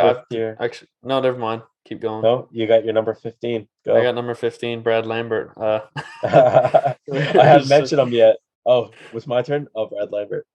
Yeah, out of Liga, 6 points, 24 games is what I got here. Some Yeah. quotes as he maintains good presence all over the offensive zone. He tries to open up a lot of passing lanes for forwards. And defensively, he likes to play man on man. And sometimes he can, when he plays the wing, he forgets his role. He kind of pushes back like he's playing a center. He's pretty aggressive player, and sometimes he can be a little bit too aggressive. That's a knock on him. If you can be too aggressive, he does it. Yeah. And when playing loose pucks, he has a tendency to overskate the puck. But he's pretty much good at driving the net, coming in on the wing and finding an open man. He's really good at finding the open man. And he's good at battling for pucks, active stick. Sometimes he's questioned of does he hold on to the puck too long because he puts himself in a bad area sometimes. With and defensively he doesn't push back as much as he should sometimes, and he's forgets his role sometimes if he's on the wing or if he's in center. That's what a lot of people have said, but I don't know. I haven't watched enough game of his. I felt like he deserved to be in the top 15, and I know he's a big name. I would not put it past if I have him top 10 when the year's over. So he's definitely one of the players that's moving up, and that's going to move up because they're so good. I project him to be a top 6 forward. Like everybody here, I got a top 6 or top 4 because I think the top 15 in this draft can work out well. I think there's an insane amount of skill in this top 15. I mean, yeah, I don't see elite skill. There's no elite skill, but there's talent. Exactly. There's no elite franchise players except for maybe Shane Wright. He's maybe the only one that can. Shane Wright's the only person I would consider elite here. Yeah, but I would say there's a lot of overall skill. A lot of these players probably passed on last year when they weren't playing, and now we're seeing them play so well. I don't know. These are a handful of good players here. I think next year's draft's going to be a lot better, though. I mean, I just can't wait to see fucking Michkov and Bedard go at it for number 1. Yeah. Anyways, I project him as a top 6 forward with medium risk. I think Detroit Red Wings would be a good fit for him. Thank you. I love you for saying that because I agree with you. I think he'd fit in well there. I think they need just more skill, man. I think if Detroit had anyone on my list, I'd be happy. I mean, except for Morgan. Geez, I keep calling him Morgan, but I'm gonna get shot. Connor Geeky. We already have a Connor Geeky in Rasmussen, as he said. Yeah, so I think Detroit should take all the skill they can get before it's harder to grab later when they start moving up. Definitely. So I'll agree with you there. Who's yours? So at number 15, I have Jonathan Lekkerimäki out of Sweden. Have you heard of this guy before? Dude, I don't know if I have. Lekkerimäki? No, I've seen him on a lot of top 15 prospect rankings. I think I had a list here that was bigger. Let me see. No, you continue, sorry. All right, so he's a center out of Djurgården SHL. He plays on the same line as Noah Ostlund, and they've had very similar careers. They had the same amount of games this season in the U20, and they were brought up at the exact same time to the big boy club at the SHL. So Lekkerimäki, I might be pronouncing that wrong, but that's how it looks in English. So my apologies to the European listeners.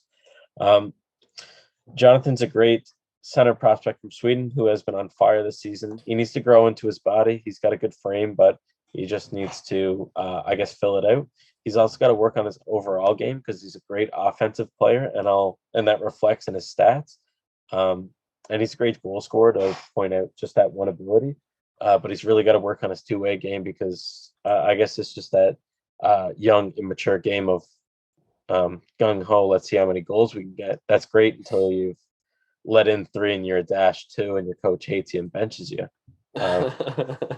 So at the beginning of the season, him and Ostlund both played 24 games in the under 20 Swedish league, where Jonathan Lekkerimäki had 18 goals, 15 assists in 24 games. So great stats. I mean, that's almost a double point per game. Wow. Or geez, that's almost double point per game. Sorry.